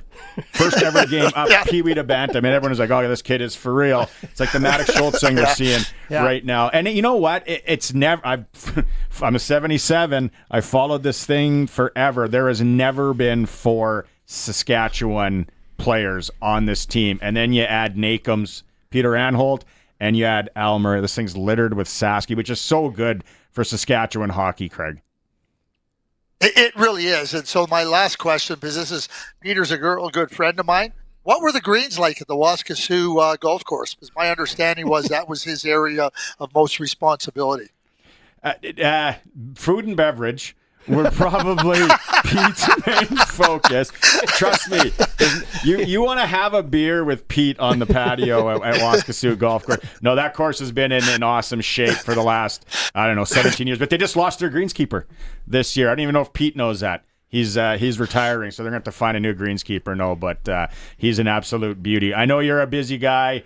Like you said, it starts tonight. Finger on the pulse. Really appreciate you taking some time today, Craig. Yeah, glad to have you. Glad to be part of your show. And hey, listen, with all that green wearing red in Ottawa, chances are it can turn to gold. Yeah. Oh, very nice. There he is from TSN. Craig Button joining us on the All News Sportscage. Time for a break. You're watching the stream, sportscage.com, and as always, on the home of sports in Saskatchewan, 620 CKRM. This is Kathy Ingram, Director of Finance and Development for Souls Harbor Rescue Mission. And as Christmas approaches, we desperately need your help. The need for our programs and the cost of our programs has increased dramatically. And now with the postal strike, our financial donations have decreased as well. This holiday season, please help us help those in need. Donate online at shrmsk.com, via phone at 306-543-2475, or in person at 1650 Angus Street, Regina. Thank you. You'll get the gist of it? Will I? Does a gist have to be given? Can I just take a gist? You know what can be really tough to get the gist of? Saskatchewan winter driving conditions. But at least your local Cooper tire dealer carries Cooper Discoverer Snow Claw winter tires. Cooper Discoverer Snowclaw winter tires provide exceptional grip and traction in the snow and ice. See your local Cooper tire dealer for Cooper Discoverer Snowclaw winter tires. They'll help you get the gist of winter driving. Merry Christmas from all of us at Last Mountain Distillery, Saskatchewan's original micro distillery. We invite you to visit us in Lumsden for exclusive holiday products. Enjoy our hazelnut cream liqueur, salted caramel whiskey, and our chocolate hazelnut truffle. If you can't make it out to Lumsden, please visit your local retailer and ask for our award-winning, crisp, clean Last Mountain Distillery vodka. For more information, visit us at lastmountaindistillery.com. Thank you for spending your hard-earned money with us, and enjoy your holiday season. Rider Nation, Rider Nation, Rider Nation! It's Joe here, number 80 for your Saskatchewan Roughriders, here to wish you a very happy holiday. We had an incredible 2024 season at Mosaic Stadium, building it with all of you, and we can't wait to be back for the coming season. Here's to nothing but dubs in 2025, baby. Heath Water Heater Rentals wants to wish you and yours a very Merry Christmas and a joyous New Year going into 2025. Here's to good times and best friends. From the staff at Heath Water Heater Rentals, 306-522-5866. From the Sask Today newsroom, here's what's making news in Saskatchewan. The federal Liberals holding on to power by their fingernails with the resignation of Finance Minister Chrystia Freeland. What does this mean for the coalition government? Sask Today's team of local journalists are on the ground in communities across Saskatchewan, focusing on local topics that matter to you. Visit and bookmark sasktoday.ca and sign up for our daily news digest. sasktoday.ca from Harvard Media, everywhere. Mark's This Is Big event is on now. Until December 23rd, save up to 60% on door crasher deals. Save on winter boots, jackets, toques, gloves, holiday gifts, stocking stuffers, and more. Visit Mark's or marks.com. Welcome back to the all-new Sports Cage. Get social with us. Follow us on X at Sports Cage. Watch our video stream at sportscage.com and always on the radio at 620 CKRM. Oh, 1 minute left. The Sports Cage Ultimate Christmas Song bracket. I know a lot of you are here for that and not the sports talk. Get in on it. Where are we at, Colson? Sports Cage. You can go to the Sports Cage on Twitter or 936-6262 Capital Ford Lincoln text line. I don't want to give anything away until I can count the final votes, but looks like Feliz Navidad has the lead right now. What? Yeah. We'll have to count it in the mail. Where's votes, our Alan Jackson people? Get in there. Alan Jackson people, 936-6262. You mean to tell me that this guy comes out of the weirdest bracket in that Eastern Conference and he's going to win it? First off, he should have never beat Metro. First off, he never should have been in it. This was I set this up. I don't even know how he slid in. You sent me. Did I? Feliz Navidad. Yeah, I'm an idiot. Yeah. With Jose. Hey, did you turn my fireplace off? Okay. Jose Feliciano might win this thing. That would be one of the longest shots on the board that I would have had going in. I wonder what coolbet.co would have had on that. 700-1. Still wouldn't have picked it. Come on, Alan Jackson fans. Come on. Colson, extend it 2 minutes, please. Yep. I'm going to text all my relatives to get in. We can't let Jose win. No. We let Metro lose. We can't let Alan Jackson lose. Hockey around the SJHL this evening. Humboldt and Assiniboia, 7:30. Busy day Friday and Saturday in the SJ. Western Hockey League, they're off. Calgary dumped PA last night. Pats are back in action on the 27th. They're back at home on the 28th. AAA Midget U18, call it what you want. Games tomorrow. Swift Current coming to the Cooperator Center for 2 games. Friday, Saturday. Against the Regina Pats Canadians, and they are tight in the standings. That's good value for your entertainment dollars right there. Better than good value. That's where you want to be. Yes. Friday, Saturday night. Hopefully they'll have the bar and concession open because you never know at that facility. It's a long shot. But the hockey is fantastic. The female Ring a bump. AAA Rebels, they have games on the weekend. For some reason, right before Christmas, they're going to Prince Albert. Like I joked earlier, I'm not sure if it's because the Gateway Mall is a Christmas shopping mecca up there. Ice fishing team building group going on?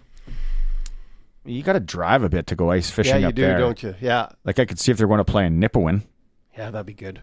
Yeah, they're in PA. They're in Paradise for games this weekend. No games in the Junior B Prairie Junior Hockey League Saturday. We have pre-Christmas affair, Capitals and Pilot Butte. Might as well touch on that a little bit more. I want to give a shout out to the town of Assiniboia for accepting, adopting, and loving the Weyburn Red Wings as they move to town. Got billets for the players, got places for the coaches to stay. Well, no, that was a hotel. There was a hotel. Cody was at the hotel. He was at the hotel. But they made an effort. They welcomed him in and took him in. And way to go, Assiniboia. Way to show that Saskatchewan spirit. Very, very, very cool. Bravo to you. I got to get to that rink in Assiniboia. We do. And I joked with Cody last Friday. I'm like, I bet you would have wish you would have went to a billet. Because it was after so long in a hotel, the bagged eggs in the morning and the continental breakfast sausages. It's not good. No, you want some of that home-cooked meal. Look at this. See what's happening, Colson, on the Capital Ford Lincoln text line? The Alan Jackson, they're rising up. Alan Jackson, we need some votes. Dan. Got a minute and a half left. Came in with Alan Jackson. Kevin, both of those longtime supporters of the Sports Cage. Give me a vote for Alan Jackson and 2 votes for Craig's hair. He's watching the stream. Well, that was quite a do, wasn't it? Craig's got awesome salad. Oh. You know what? He's throwing a party. I would love some salad. We had another. Who else we got here? Smiley Hutterite Colony votes Alan Jackson. Thank you, Smiley. That one was from Roscoe. Yeah, I know. But he is trying to. I know what he's trying to do. You should have went Simi. You should have went Simi Hutterite Colony. Yeah, where's Smiley? There is a Hutterite Colony around Simi. I think they listen to the show too. And then another no name. It's on in the pig barn. Alan Jackson. Looks like it's coming from Saskatoon. A 2-2-1 number. So that might get him over the hump. As soon as he's over the hump, end it. How about that for rig? Can we at least rig that part of it? They may not have stole the cart to make the Zamboni and Boulier, but let's rig the music choices here. One of the parents from the AAA Rebels team, who's from Prince Albert. He's done a lot of shopping in the Gateway Mall. Probably still has some gift cards to use. He said they're playing in Paradise because it's on the way to Elk Ridge for Christmas. They're taking the kids to Elk Ridge? I don't know. I don't know. I don't know what he means. But it's or that where he's going and he doesn't mind. Yeah, maybe. It's a great spot up there in the beautiful. winter. It's great all year round. Frank Topinka, Alan Jackson. Love it. There we go. See, coming in fast. I think Alan's gonna pull it out now, unless there's something crazy happening on the social. You know what? The people just thought that Alan was going to run away with it, and they didn't think they had to put their votes in. I like that you're coming out to the table, getting your stuff together. That's good work, people. Love it. Sign me up for one Feliz Navidad. You don't count because you're mailing it in today. You're on vacation. Yeah. Nobody counts you anymore. You're not here. You've been capital useless today. You're that fourth liner that all we wanted was 3 minutes out of you today. Just a little chip and chase, get it deep, and come off. He can't wait to get to Berta for the holidays. Drive to the net and run into the goalie, take a penalty. And he's betting on coolbet.co as well, and he put it all on Canada to win the gold medal. That's actually not a bad bet. It's not a bad bet. And it makes everything very exciting. Yeah, you got skin in the game now. Yeah. Yep. Yeah. It's going to be so fun to watch. The United States is going to be good. Regina-born former Riders receiver Braden Lenius has signed with the BC Lions. It's all up on sportscage.com. Didn't he spend most of the year on the injured list? He was, yeah. So BC just bought a Band-Aid. Guys can get hurt and come back. No, gone. You're just disgruntled. Yeah, as soon as I'm like one of those cranky old Muppet guys. You are. Yeah. Curtis called you you're like his uncle. You're the fun uncle. I'm the fun uncle. I'd say Sharky was like a cool uncle, you know? There's a difference. I'm the uncle that brings the extra bottle of wine at Christmas. That's exactly. What I am. Yeah. Not like the one that's kind of like creepy, you know? No. Yeah. Yeah.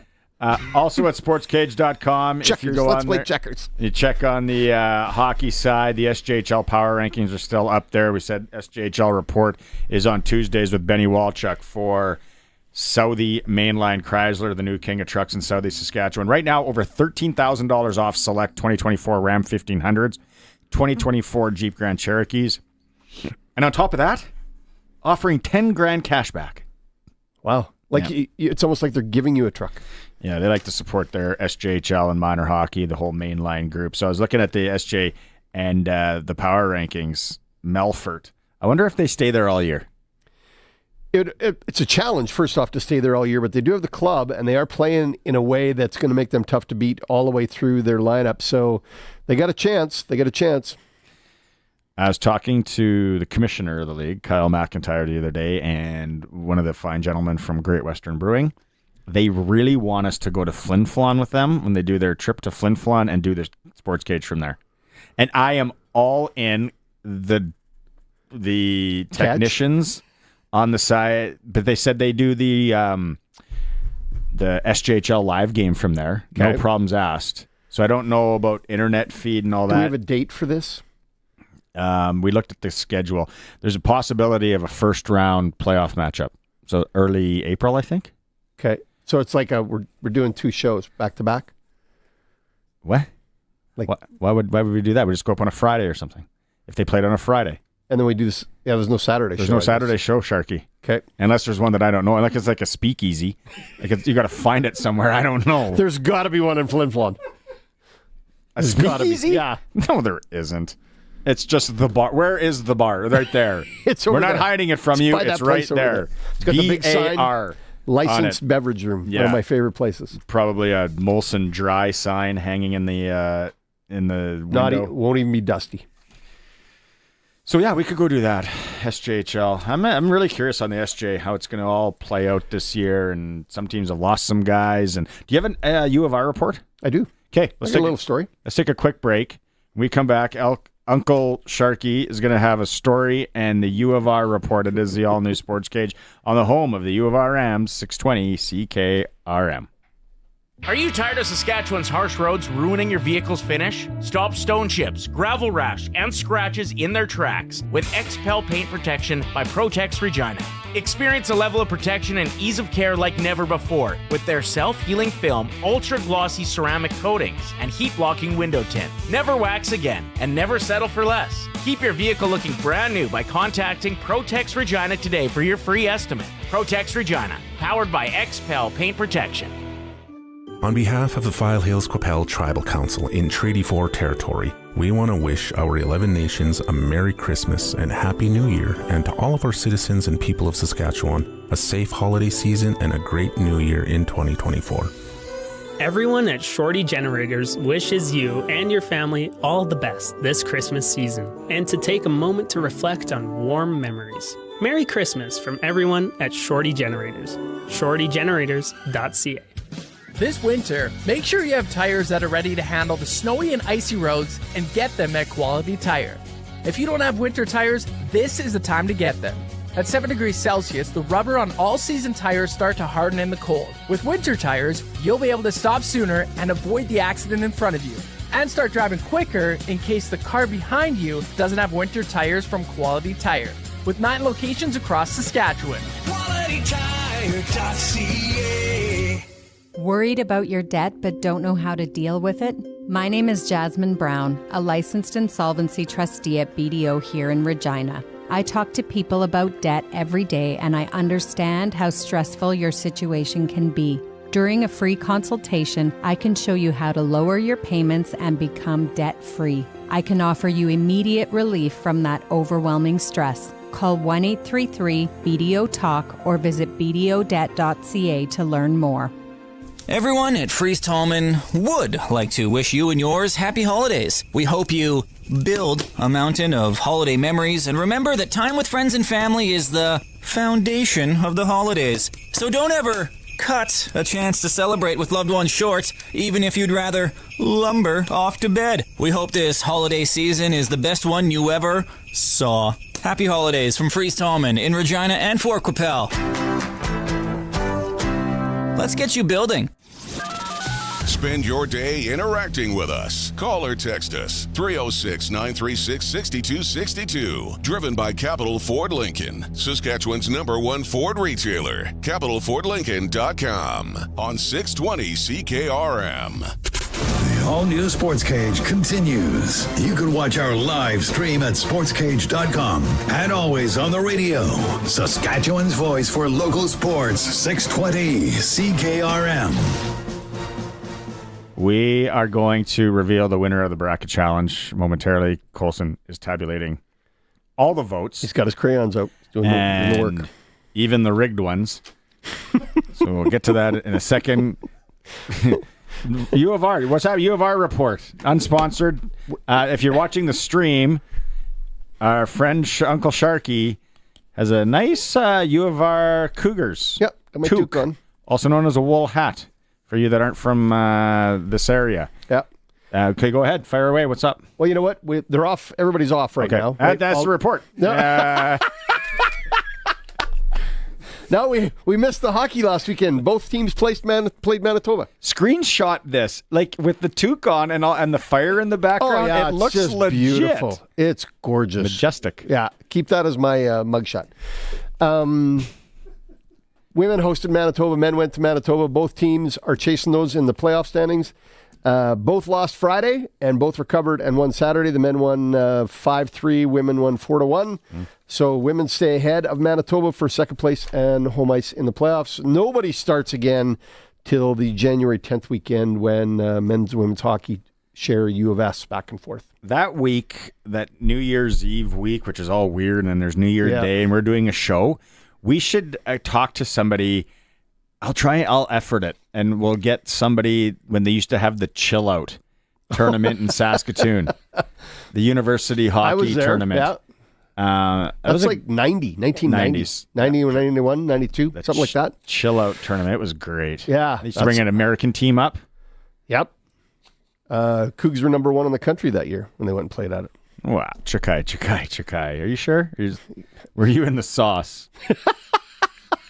No, I was not in the sauce. That'd be 91. Who was all on that team?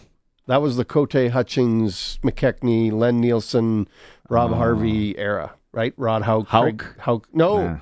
Lumby and Craig Lombard and Todd Hollinger were the stoppers. See, I don't remember Regina being a wagon in the... They were. Early 90s till about 97, and then the wheels fell off after Kevin Dickey left us high and dry. Okay, Colson. Speaking of wheels falling off. Yeah. It is the end of the Sportscage Ultimate Christmas Song Bracket. Everybody who voted on Twitter, on the text line, it's been a lot of fun. What do we got? Come on, Colson. Be good to us. Drum roll. Oh, hold on. Let me find my drum roll. Oh, Curtis. Thanks, Curtis. 51% of the vote. Oh, no. Again, a difference of 1 vote. Let It Be Christmas. Hey! Alan Jackson. Hey, nice comeback. Come to your senses, Hey, way to go, Saskatchewan. team. Way to go. Like Alan Jackson. We can't play it because we're on YouTube, and then we'll get flagged, and we'll get kicked off, and we'll go to YouTube jail. Well, basically, Curtis will be the only one. Yeah. Probation. But it's a good tune. It's a good little Christmas song. You can go download it, listen to it. Alan Jackson, Let It Be Christmas, wins the Sportscage Ultimate Christmas Song Bracket. There it is. A controversial bracket, nonetheless. Yes. It had a little bit of everything. It really did. Upsets, come from behinds. Yeah. So many jokes. Dolly Parton just barely lost yesterday. Metro will always remember the first round exit of Metro. What else do we remember around this? Doug and Bob McKenzie weren't in it. Maybe next year. Oh, and then we have had a number of people that said next year that the Australian song, 12 Boomers? Boomers? White Bloomers. 12 White Bloomers. Yeah. Boomers, not Bloomers. It's Bloomers. No, it isn't. Here we go again. All right. Eric Lindros's first ever World Juniors are in Saskatoon. It's White Bloomers. Is it? Yeah. Nope. Colson, I need you on this. Cool. Am I wrong again? I'm 0 for 3 today. 6 white boomers. Oh, man. So first off, you're wrong on the number. It's 6. Second, you added an L. So I have a hearing and a speech problem.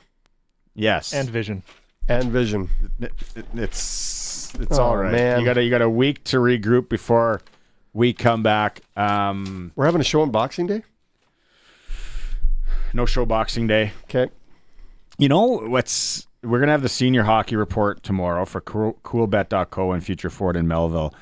it's the rivalry games are starting to come up. It is. It's the New Year's Eve and New Year's Day game, and before Christmas. Yeah. Bethune and Lumsden used to always be a lot of fun. Played in that one. Southie Cupar, that was a big one. That was a great one at the time. They had the teddy bear toss in Raymore last Saturday. This and that, the store in Raymore donated 100 bears. There's video on the Monday Nooner feed, and I think I retweeted one to the Sportscage. Great atmosphere. They did one in the Big Six, and in those two towns. Then the rematch is this Saturday in Southie. Nice. So we need, what they need to get, and Cupar's in the other league, but there's like that triangle of rivalry.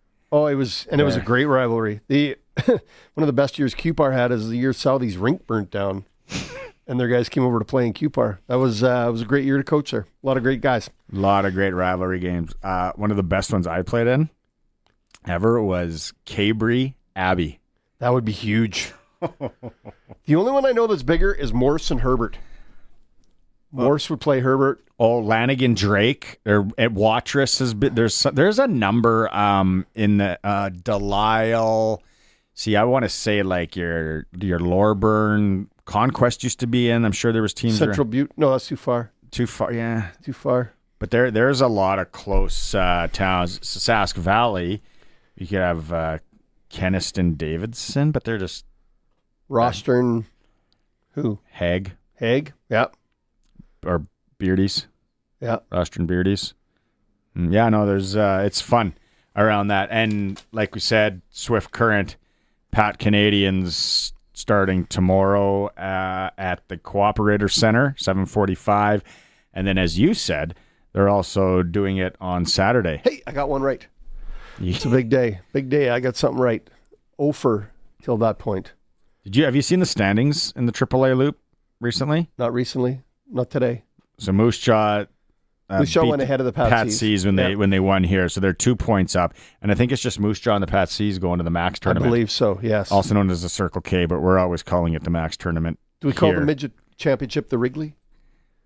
I don't remember. The Air Canada? You're a little young for the Wrigley. Remember the Air Canada Cup? Yeah. Curtis Markowicz was the captain of the Pat Canadians, and they won that thing. That's right. I learned that when I moved here. And then, so Moose Jaw's 42 points, 26 games played. Regina Pat Canadians, 26 games played, 40. And the Swift Current Legionnaires are just 2 points back. So as of tomorrow night, we could see a tie. It's the old 4-point game adage. Shh. Well, with 2, she's an 8-point weekend. It is. Yep. Who's in fourth? Tisdale Trojans, the land of rape and honey. They don't call it that anymore. I have the commercial. I know. I'm not saying they didn't. I'm just saying they don't call it anymore. Nope. And then the City of Northern Lights. They used to run the commercials back to when I was a kid, and like people still used to watch cable TV. It was like back and forth. It's like, Melford and Tisdale are competing again. Somebody got an ad buy from that area. The Saskatoon. Somebody made a move. Saskatoon Blazers are kind of right in the middle. Notre Dame's having a tough year. They are. Yorkton, they're young. Yorkton's really young. Contact's having a tough year. Estevan's there. They're battling. Yet Yorkton went in and took 2 points from Swift Current this week. So they did a home and home. Yeah. Or they're not a home and home. They did the 2 games. The 2 games, yeah. Good for them. As well. Then the Western Hockey League. Western Hockey League reports for Extreme Hockey and Sport. You can hear it on Mondays here. They're giving back with their 12 days of giveaways. I was just in there today dropping cash before Christmas. You got 2 kids playing. Nothing says I need to buy hockey sticks right before Christmas. Like, come They're on. always on sale now, too. Yeah. Actually, they got some good deals on there right now. But so Medicine Hat has moved up, and now in the Eastern Conference, 1 point up in the Saskatoon Blades. Had Les Lazaruk on. I heard that. Great interview, by the way. Great conversation. You just wind him up and let him go. Yeah. Les is a beauty. But they got to sell. They got Lazowski and obviously Molendijk. Yep. He did mention a couple others maybe that teams would want, but they need to get some. They need to get some assets back. Yeah, they're a little shy. So draft picks and assets. And then the Regina Pats are back in action on the 28th at home. They played 27th on the road. It's them and Moose Jaw at the bottom of the Eastern Conference. And then everyone's like, the race for Maddox Schultz. Who gets the picks? Who gets the picks? So the way I understand it, it's either going to be Edmonton that gets the first pick, Edmonton or Regina. But it's in the what do you call it? It's a raffle. Ball? It's a raffle.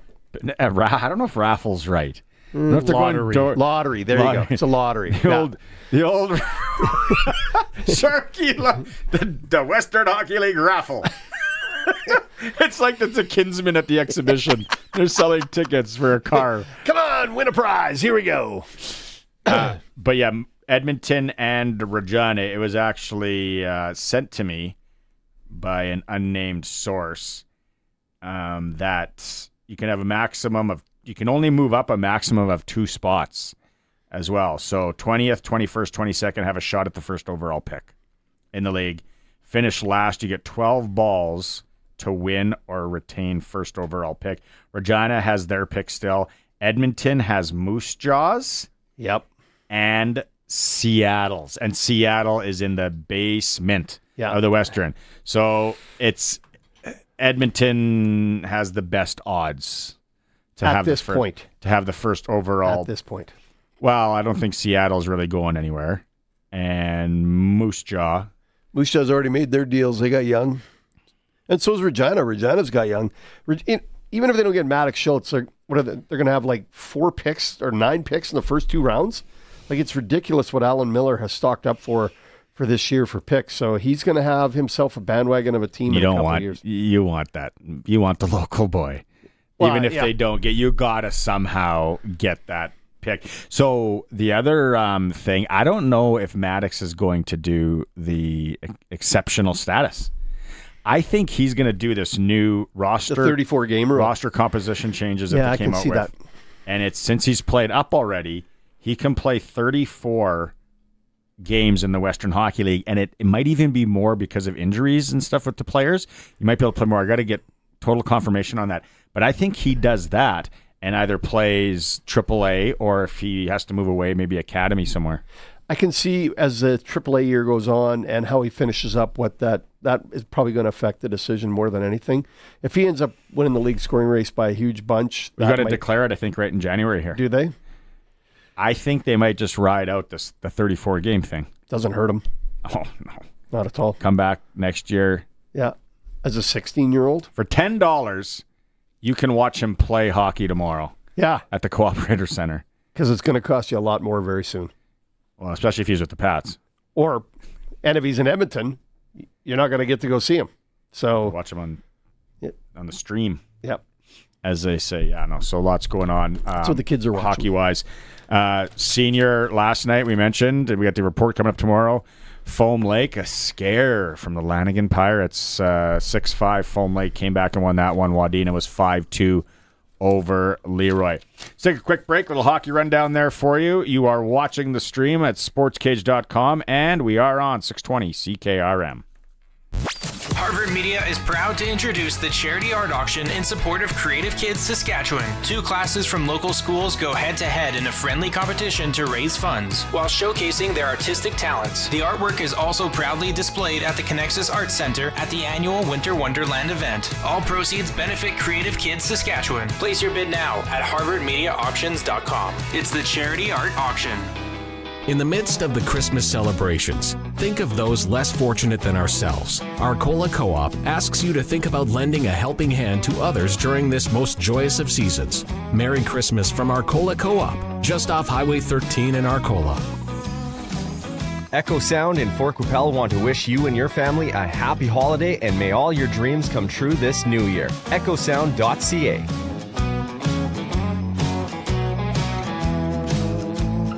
The wait is finally over. Year-end clear-out is back at Capital Ford Lincoln. Get savings up to $20,000 on all remaining 2024s like the Ford F-150 or Ford Bronco lineup. Drive away today with $0 down and no payments until next year. Plus, we have a giant selection of pre-owned trucks and SUVs. You're going to find the perfect vehicle for you. It's finally back. Year-end clear-out at Capital Ford. CapitalFordLincoln.com. Johnston's Logistics. That's the name for your truck freight forwarding needs. They offer you the best quotes in the industry on bulk hopper, deck, van, and reefer shipping within Canada and into the United States. Next time you're looking for a freight rate to haul grain or fertilizer, think Johnston's. Next time you're looking for a rate to move a piece of machinery, think Johnston's. Next time you're looking to move van or reefer cargo, you know the name, Johnston's. For a highly competitive quote, call 844-324-7778. Olympic Buildings is looking for post-frame building crews to construct their post-frame buildings. This can be from any part of the province, and they'll pay better than industry average. To talk about getting your company to construct their buildings, visit olympic-buildings.ca. The all-new Sportscage is live streaming from our Century Studios in downtown Regina. Watch now at sportscage.com. Be part of the show by texting 306-936-6262. 620 CKRM. You know, we were going to talk to Arash about this. It's funny how the NFL is just the bully. Oh, they are. They're totally the bully. Hey, guess what, NBA? We are playing on Christmas Day. So do whatever you want to do, but nobody will be there. And you nothing you can do about it. We have no TV, no entertainment. Not one thing. Yeah. We own everything. Tonight, Denver, Los Angeles. Did you place a wager on that? Coolbet.co guy? Yeah, Denver. So we're against each other. Yeah. See, it moved to 3. I got it at 2.5. Go Chargers. Harbaugh. I'm just betting against whatever Arash tells us to do. That's what I'm doing. Harbaugh's a weird duck. He's a different cat, isn't he? Oh, yeah, he's out there. Yeah. That's going on tonight. A lot of hockey games, too. Once I get to up north there, I might take in some of these late ones. Oilers are home to Boston. Oilers' favorite there. I can't figure that team out. Vegas is the home. Oilers or the Bruins? The Oilers. Vegas is home to the Vancouver Canucks. Sharks, Colorado, another late one. Calgary is home to the Ottawa Senators. What about the Rangers trading that young guy, Kakkonen? Like, there's a team I can't figure out either. Well, and they're good. Like, the Rangers have good players on their team. They do, and Chris Drury, like, he couldn't organize a fight in a liquor store, drunk in a liquor store. Like, he's terrible. Like, this what's is he doing? The first year that he's kind of been a little weird. It's happened. Everything's cyclical. Look at Peter Laviolette. Tell me the time he coached a team for the 3rd year. He's a 2-year guy. This is the end of year 2. That's a really good point. Yep. Peter Laviolette will be done. Okay, have a good Christmas, buddy. I'm looking forward to it. A little time off, a little relaxing. Yep. Anything special planned? No, it's me and the missus. Yep. You and the missus? Seafood Christmas. Curtis, we know what you're doing. You're going to Berta. Yeah. You can't drive away fast enough today. Colson, what are you doing? Just hanging around? Yeah, my parents and the in-laws live in the city, so all in the city for us. Isn't it like 60 people you're getting together with for Christmas? Isn't it? I got one of those families. Yeah. Well, ours is pretty large up north, too. Not this year. Last year was that side of the family. This year is everyone splitting off to the towns where the other sides are. Yeah. Divide and conquer. Yep, that's the plan. All right. Hey, if you're traveling, guys, be safe. That's me right now. That's right. Maz is in tomorrow. He's got some good stuff coming up on the show. Colson will be here, and the sheriff, Alan. Odds that Alan wears a Santa hat. Oh, it's better than 50. No, he won't. No. Alan, come on. Seems like he'd be in the Festivus. Kind of a... What do you think? He's going to bring a steel pole in? Yeah. Feats of strength. Alan Colson, feats of strength. He's going to have a Santa Let's hat go. on. They're back tomorrow. Thanks so much for listening, watching the stream at sportscage.com. We will talk to you in a week. Merry Christmas, everyone. Merry Christmas. It's 6 o'clock. Good evening. I'm Corey Atkinson from the Harvard Media News Center with 620 CKRM News. A new daily direct flight between Regina and Denver launches in May of 2025. Announced by the government